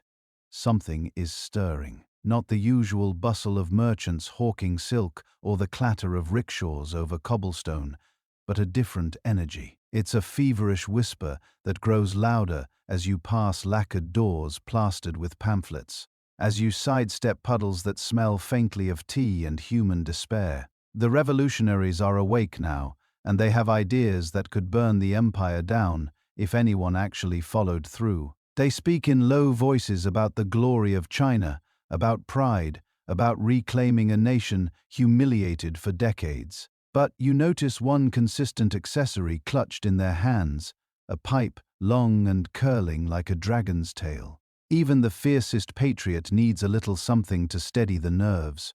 You wander closer and see the M hunched over tables in dimly lit tea houses, ink-stained fingers, tapping aggressively on newspapers that scream about foreign incursions and corrupt mandarins. They argue over strategies for protests, armed uprisings, and political reforms.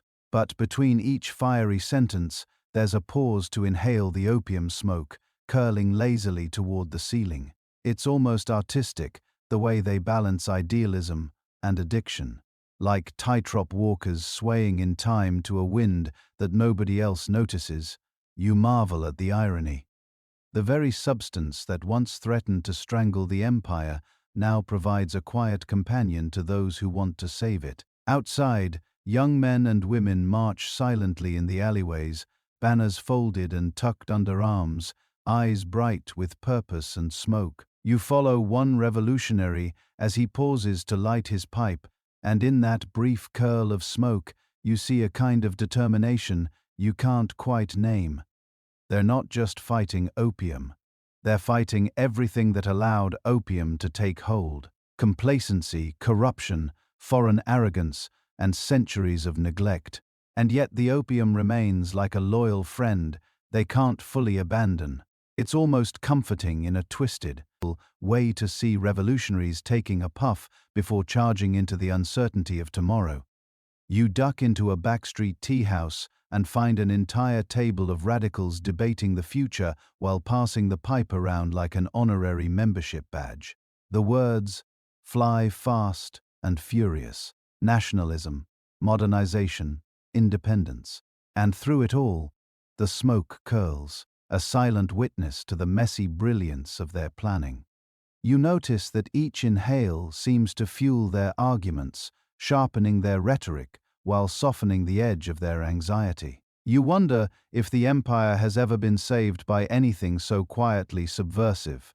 Outside, the streets carry the faint scent of incense and burning coal, but mixed in is the unmistakable tang of opium, proof that history is rarely neat. Every revolution needs momentum, and every revolutionary needs a moment to steady their hands, to clear their head, to make the impossible feel a little less Impossible. You watch them pass notes, exchange secret signals, and all the while, the pipes glow with a soft amber light that makes the whole scene feel cinematic, absurd, and tragic all at once. You step back into the chaos and realize that the rise of Chinese nationalism is not a clean story of heroism. It's messy, complicated, and a little smoky. Ideals mix with habit, courage mixes with vice, and the line between salvation and surrender blurs with every puff. You can't help but admire the sheer audacity of it, fighting centuries of humiliation while simultaneously indulging in the substance that caused part of it.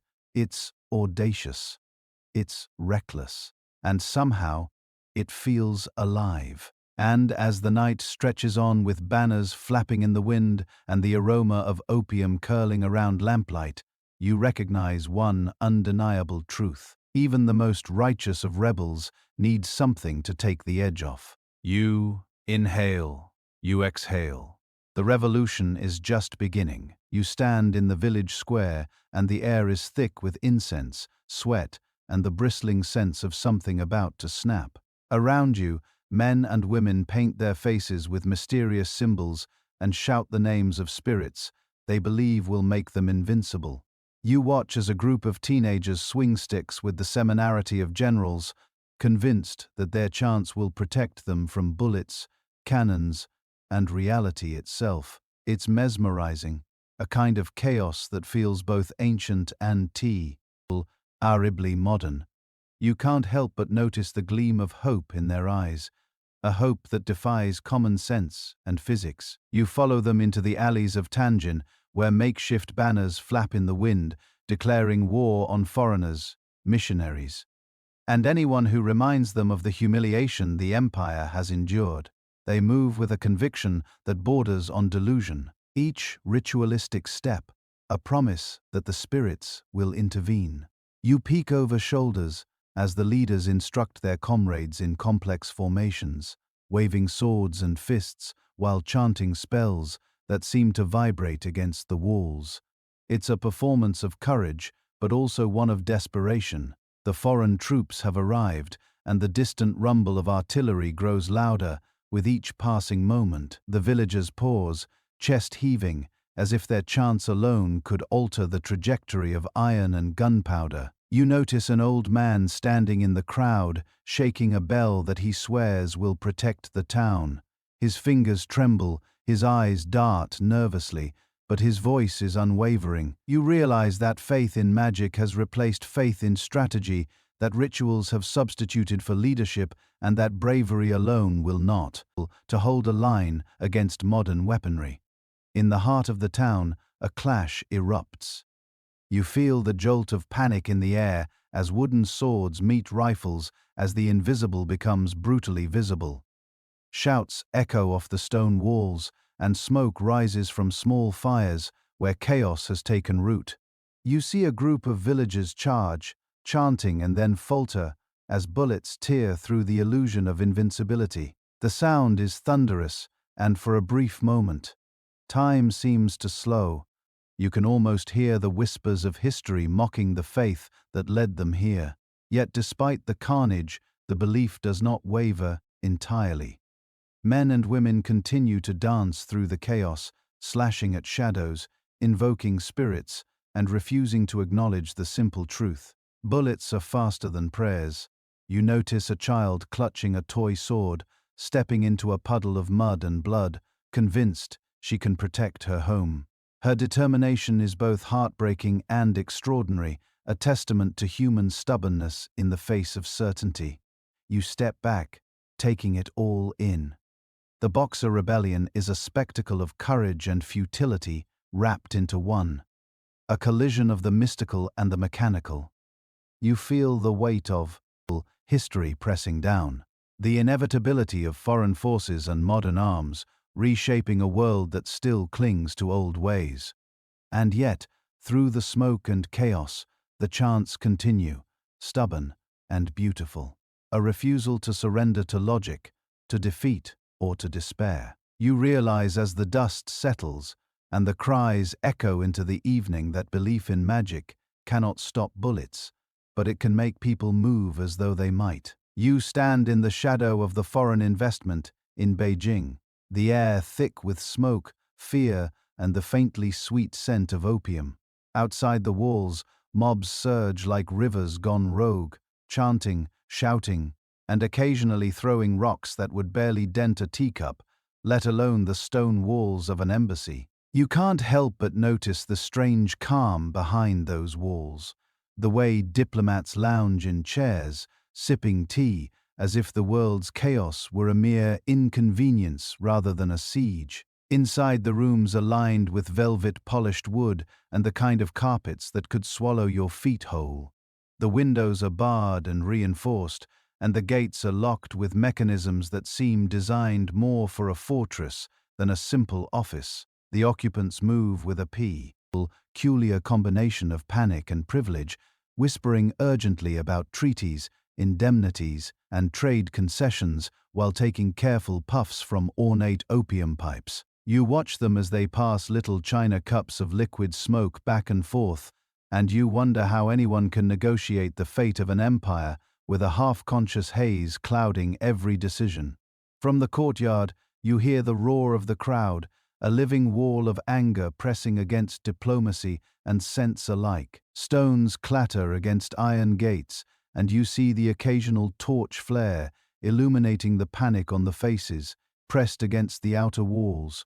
And yet inside, the diplomats barely flinch. They are wrapped in layers of cotton and silk, sipping their opium like a comforting elixir, occasionally glancing at reports that read like an apocalypse in slow motion. They discuss what cities must be seated, what taxes can be collected, and how best to protect their property, while subtly ignoring the fact that half of the empire is burning outside their gates. You walk past a young clerk whose hands are trembling as he tallies the spoils of trade. He whispers about the amounts of opium stored below, and you realize that the real priority isn't survival or honor, but the preservation of a drug that has fueled not only their empire, but the one across the seas. There's a strange hierarchy in these moments. The outside world full of fury and justice, and the inside world full of smoke and contracts, where opium is treated as more sacred than life itself. From your vantage point, it almost seems like theater. The walls hold up under the assault.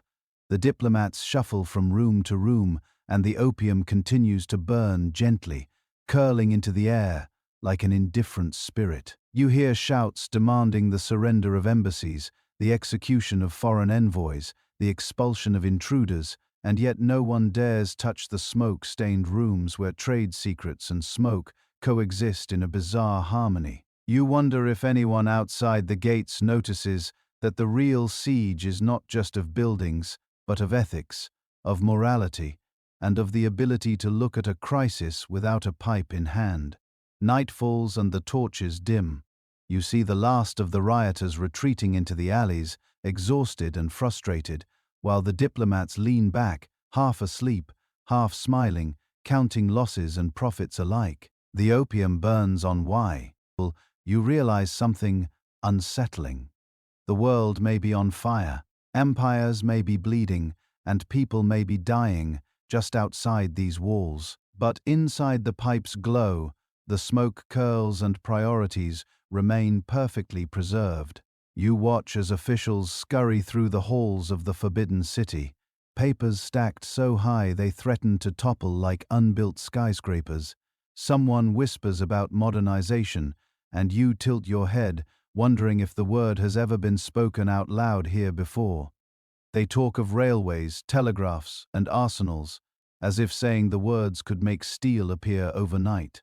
You follow their frantic pacing, sensing both desperation and stubborn pride, like a dog insisting on sitting in a burning room because it's always sat there before. Outside, cities smolder, peasants starve, and the navy, what little remains, is rusting in ports. Dreams of battleships, long abandoned to time and termites. You see courts debating whether to allow Western advisors, then promptly dismissing the idea, Because, well, tradition. Traditions are sticky. They have a way of clinging to robes and scrolls, and the belief that a single decree can fix decades of neglect. Reform here is not a plan. It's a performance, a gesture with ribbons and red seals meant to make the world look like something is being done while nothing actually changes. You wander past a factory being modernized, a building that smells of sawdust, ambition, and faint despair. There are machines, sure, but the operators seem more confused than the machines themselves. A bell rings somewhere announcing efficiency or maybe just lunch. No one can tell the difference. You realize that modernization in the Qing is like trying to teach a cat to fetch. Theoretically possible, but mostly a spectacle that ends in chaos and hissing. A reformer approaches, spectacles sliding down his nose, carrying proposals that could, if anyone read them, reshape the military, the education system, even trade. You watch as the ministers smile politely, nod, and immediately place the papers in a drawer, marked later, maybe, or never. There is a rhythm here, a dance between urgency and inaction, each step perfectly choreographed to ensure the status quo remains untouched. You wonder if anyone notices that time is bleeding out of the empire faster than ink spills onto the calligraphy scrolls they're so proud of. Meanwhile, the people outside go about their desperate business, unaware that their rulers are fumbling with reforms, as if testing new robes in a storm. Taxes rise, markets falter, and still the grand halls of governance echo with speeches about innovation and progress. You can't help but notice that each new initiative has a certain theatrical quality, like a magician waving a wand over a half-collapsed bridge and promising that tomorrow it will carry elephants. It won't, not without more than words. You follow a young bureaucrat tasked with implementing a telegraph system, and he runs into a wall of red tape so high you could mistake it for a fortress. Cables are laid, then cut, then relayed, with officials insisting on inspecting each knot as if its moral weight could change the outcome of a war. You watch him sigh, realizing that the empire's version of reform is as much about paperwork and pride as it is about actual change. And yet, amid the chaos, there is a strange kind of energy, a pulse of hope buried beneath exhaustion, smoke, and centuries of stubborn tradition. You see it in the eyes of young students, in the hands of apprentices learning to wield machines, in the half-finished stories that hint at what could be. The empire tries a makeover, but fire is already licking the edges of the palace. Smoke curls from distant villages. And you can't help thinking that no silk robe, no ornate decree, no parade of reforms will stop the walls from cracking if the foundations have been rotting for generations. Still, they try, and you watch. You stand in the streets, feeling the pulse of a city that once bowed to the dragon throne, now thrumming with chaos. Paper banners flap in the wind, carrying slogans that promise revolution, reform, or at least a decent meal. People shout, jostle, and wave fists at invisible enemies, while merchants peddle everything from dumplings to dynamite. 3 feet from where you stand, a man offers opium with a grin that says, "Business as usual, just with more fireworks." You blink. It's somehow fitting. The empire crumbles, and yet some things never change. Buildings sway with uncertainty. Some because they were poorly constructed, others because everyone is shaking them out of frustration. You see officials fleeing in silk robes that were once symbols of divine authority. Now they catch on lampposts, trip over piles of discarded scrolls, or argue about which exit offers the most dignity. You watch as one particularly dignified minister attempts a bow in the middle of a riot and ends up face first in a mud puddle. He looks up, dignity splattered, but intact in spirit.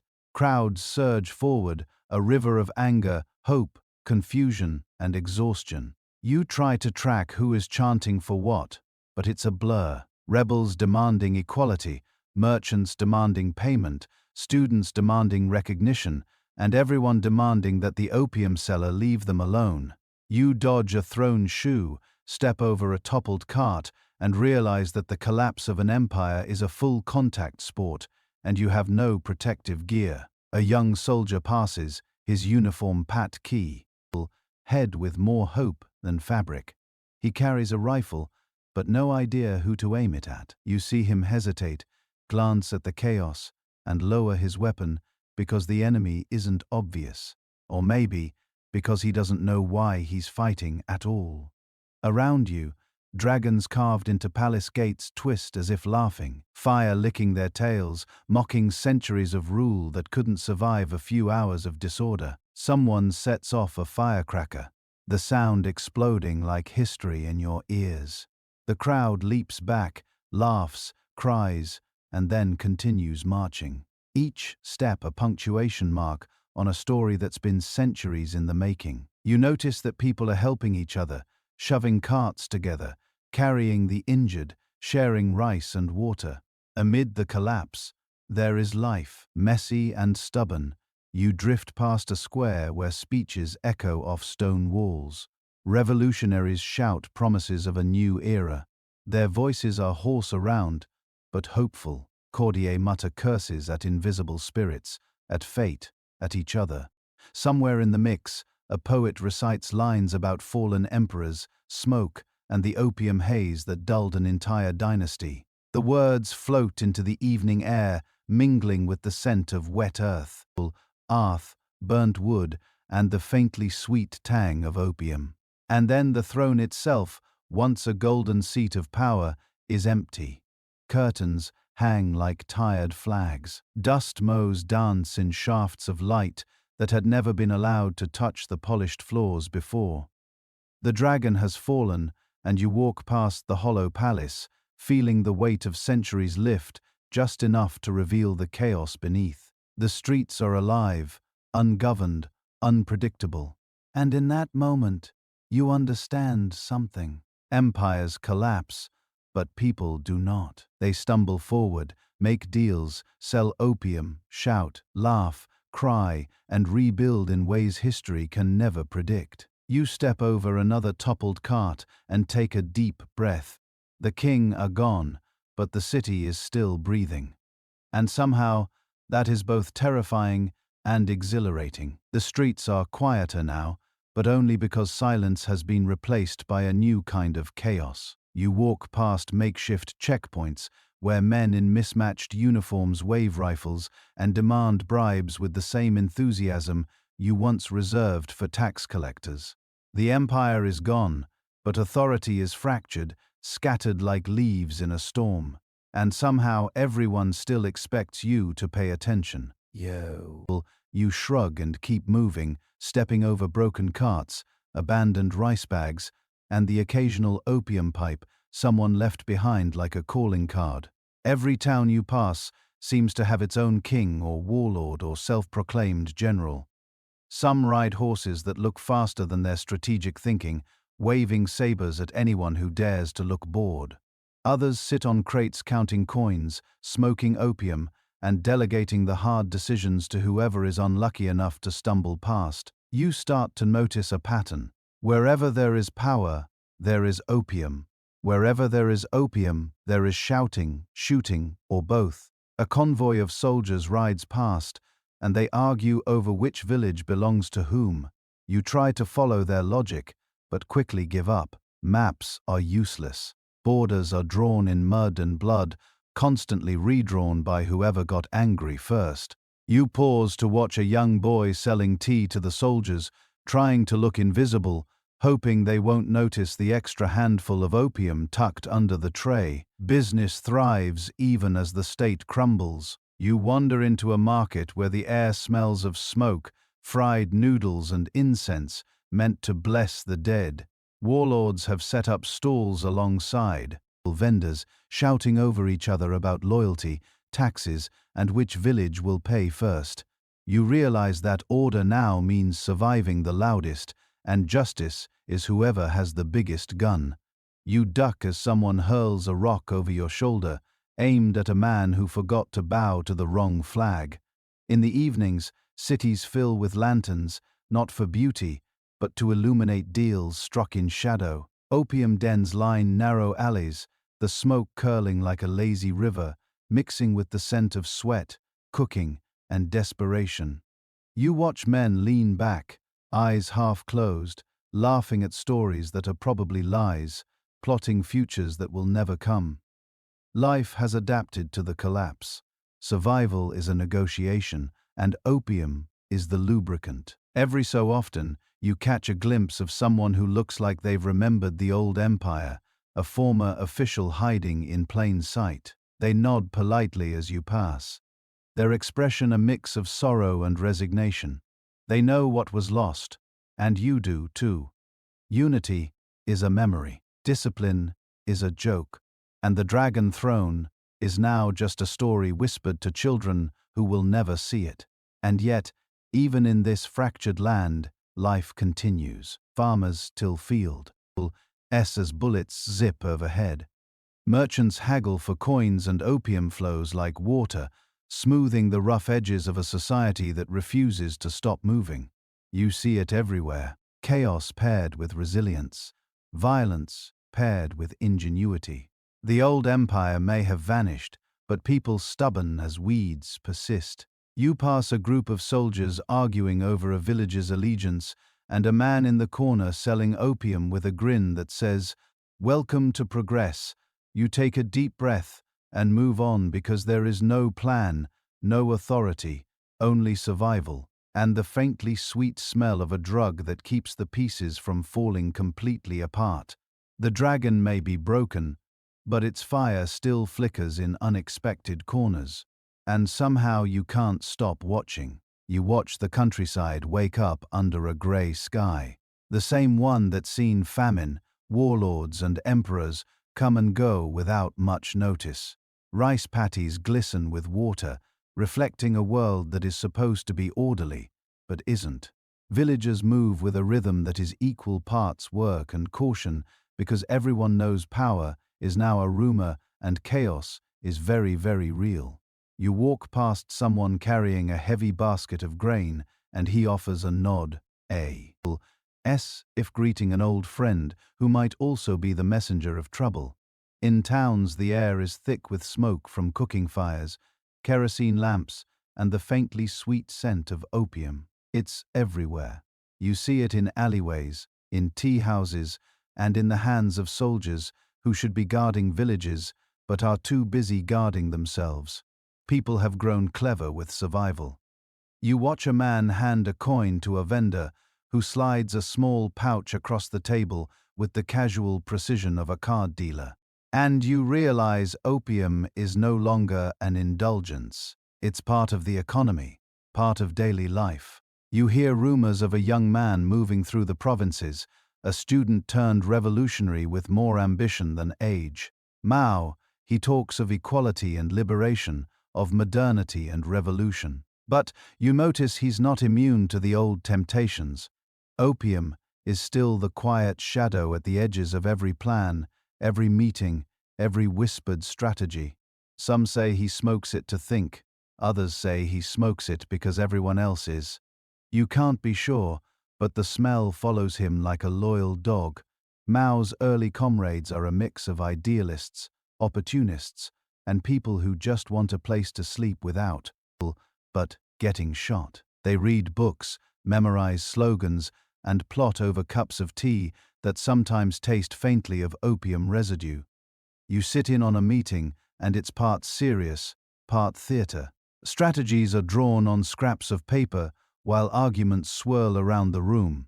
And somewhere in the corner, someone coughs quietly, eyes glazed, and you understand that even revolution has its vices. As the political landscape shifts, you watch families hide what they can, trade what they must, and bend without breaking. Opium dens continue to operate like unspoken banks, keeping the economy lubricated with smoke and sugar. Soldiers and revolutionaries alike navigate the fine line between discipline and indulgence, and you learn quickly that everyone has a secret, sometimes multiple. It's not hypocrisy, it's survival. You follow Mao along narrow paths through the hills and villages, hearing him speak of peasants' rights, collective work, and a future free of foreign interference. You nod, but the smell lingers, reminding you that the past isn't gone. Addiction is a persistent guest. And while empires may have fallen, habits do not die. Quietly, villagers smile politely, curious about the new leader, who promises change, unaware that the very opium they smoke might follow them into the revolution. You notice the tension, the contradictions, and the small ironies. A movement built on discipline struggles with the legacies of indulgence. People who demand sacrifice still seek comfort. And amidst all the posters, speeches, and clandestine gatherings, you realize the opium problem isn't just a thing of the past. It's part of the soil, the culture, the very air you breathe. As the revolution begins to stir, and yet, despite the smoke, the chaos, and the contradictions, you can't help but watch with a strange hope. Ma's ideas have fire. His ambition has weight, and the world is shifting, whether the villagers prefer it or not. Opium may be a shadow, but even shadows retreat when the light is strong enough.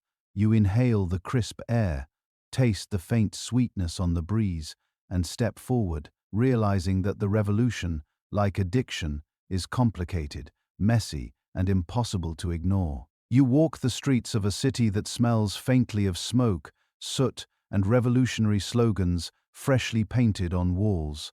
Banners flap in the wind, declaring equality, unity, and the triumph of the proletariat. The streets are crowded with people who have lived through famine, warlords, foreign invasions, and decades of habit. You can see it in their eyes. Cautious hope mixed with the unshakable memory of opium dens tucked into every alley. The new regime doesn't want to see those dens anymore. Not because of morality, but because opium is fundamentally unproletarian. You watch as officials sweep through neighborhoods with the efficiency of a storm, shutting down shops, confiscating pipes, and bulldozing what they can't carry. The air is tense, a mixture of fear and curiosity, and the faint sweetness of opium smoke seems to linger stubbornly, like it knows it has survived worse.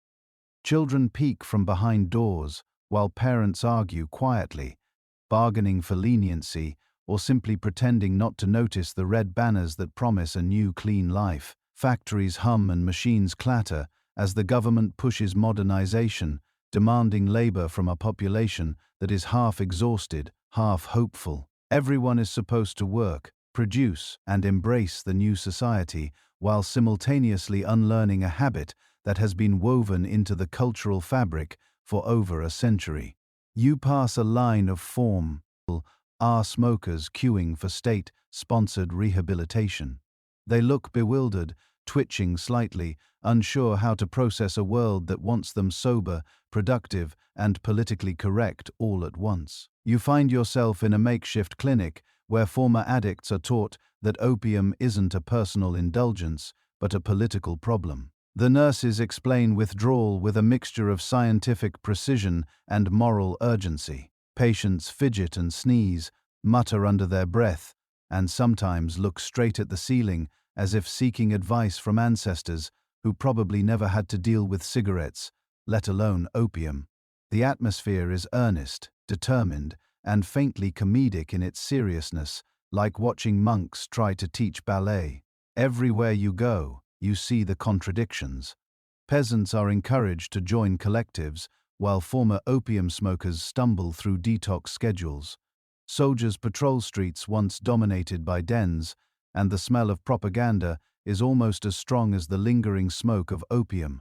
Yet the people adapt. They find new habits. Tea instead of tobacco. Work instead of smoke. Slogans instead of sweet. Narcotic comfort. You notice a man pouring sugar into his cup. Pee with the same ritualistic care he once used to pack a pipe.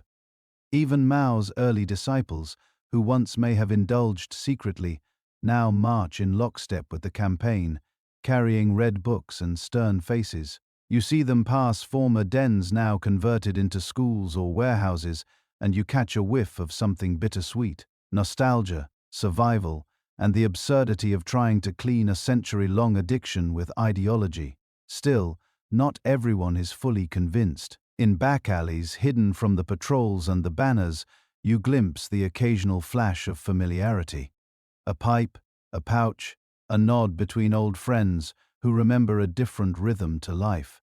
The regime may have declared opium unproletarian, but human habit is stubborn, resilient, and sometimes quietly defiant. You walk home past factories, clinics, and former dens, realizing that the empire is cleaner, if not entirely free. The streets smell fresher, the slogans are louder, and the people move faster. But shadows of the past linger in the corners. You understand that cleaning an empire is never simple, especially when the habits it inherited are as seductive as they are persistent. And yet, there is progress, or something like it. You inhale the air, taste the faint tang of industry and fresh paint, and take a step forward, knowing that even a partial victory against centuries of addiction is worth noticing. The old empire is gone.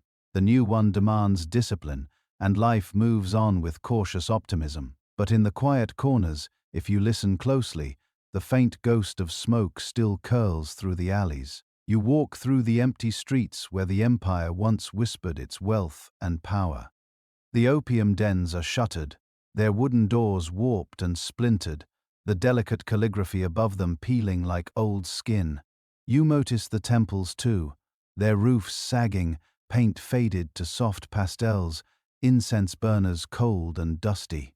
There is no smoke curling in the air, no scent of sweet escape, only the faint tang of history hanging stubbornly like a ghost refusing to leave. As you step over cracked tiles, you realize that absence can be heavier than presence. The dens were gone, yes, but their legacy lingers, etched into the streets, the architecture, the silence. You pass a courtyard where once men lounged in clouded bliss, counting silver, while the empire quietly lost itself one puff at a time. Now, pigeons peck at the ground where coins once clinker-decked, indifferent to centuries of human obsession and failure. You pause at a temple doorway, noticing the faint smudges on the stone where worshippers once pressed hands, seeking blessings and forgetting their burdens. Opium and faith had coexisted here, a delicate, dangerous equilibrium, and now neither remains.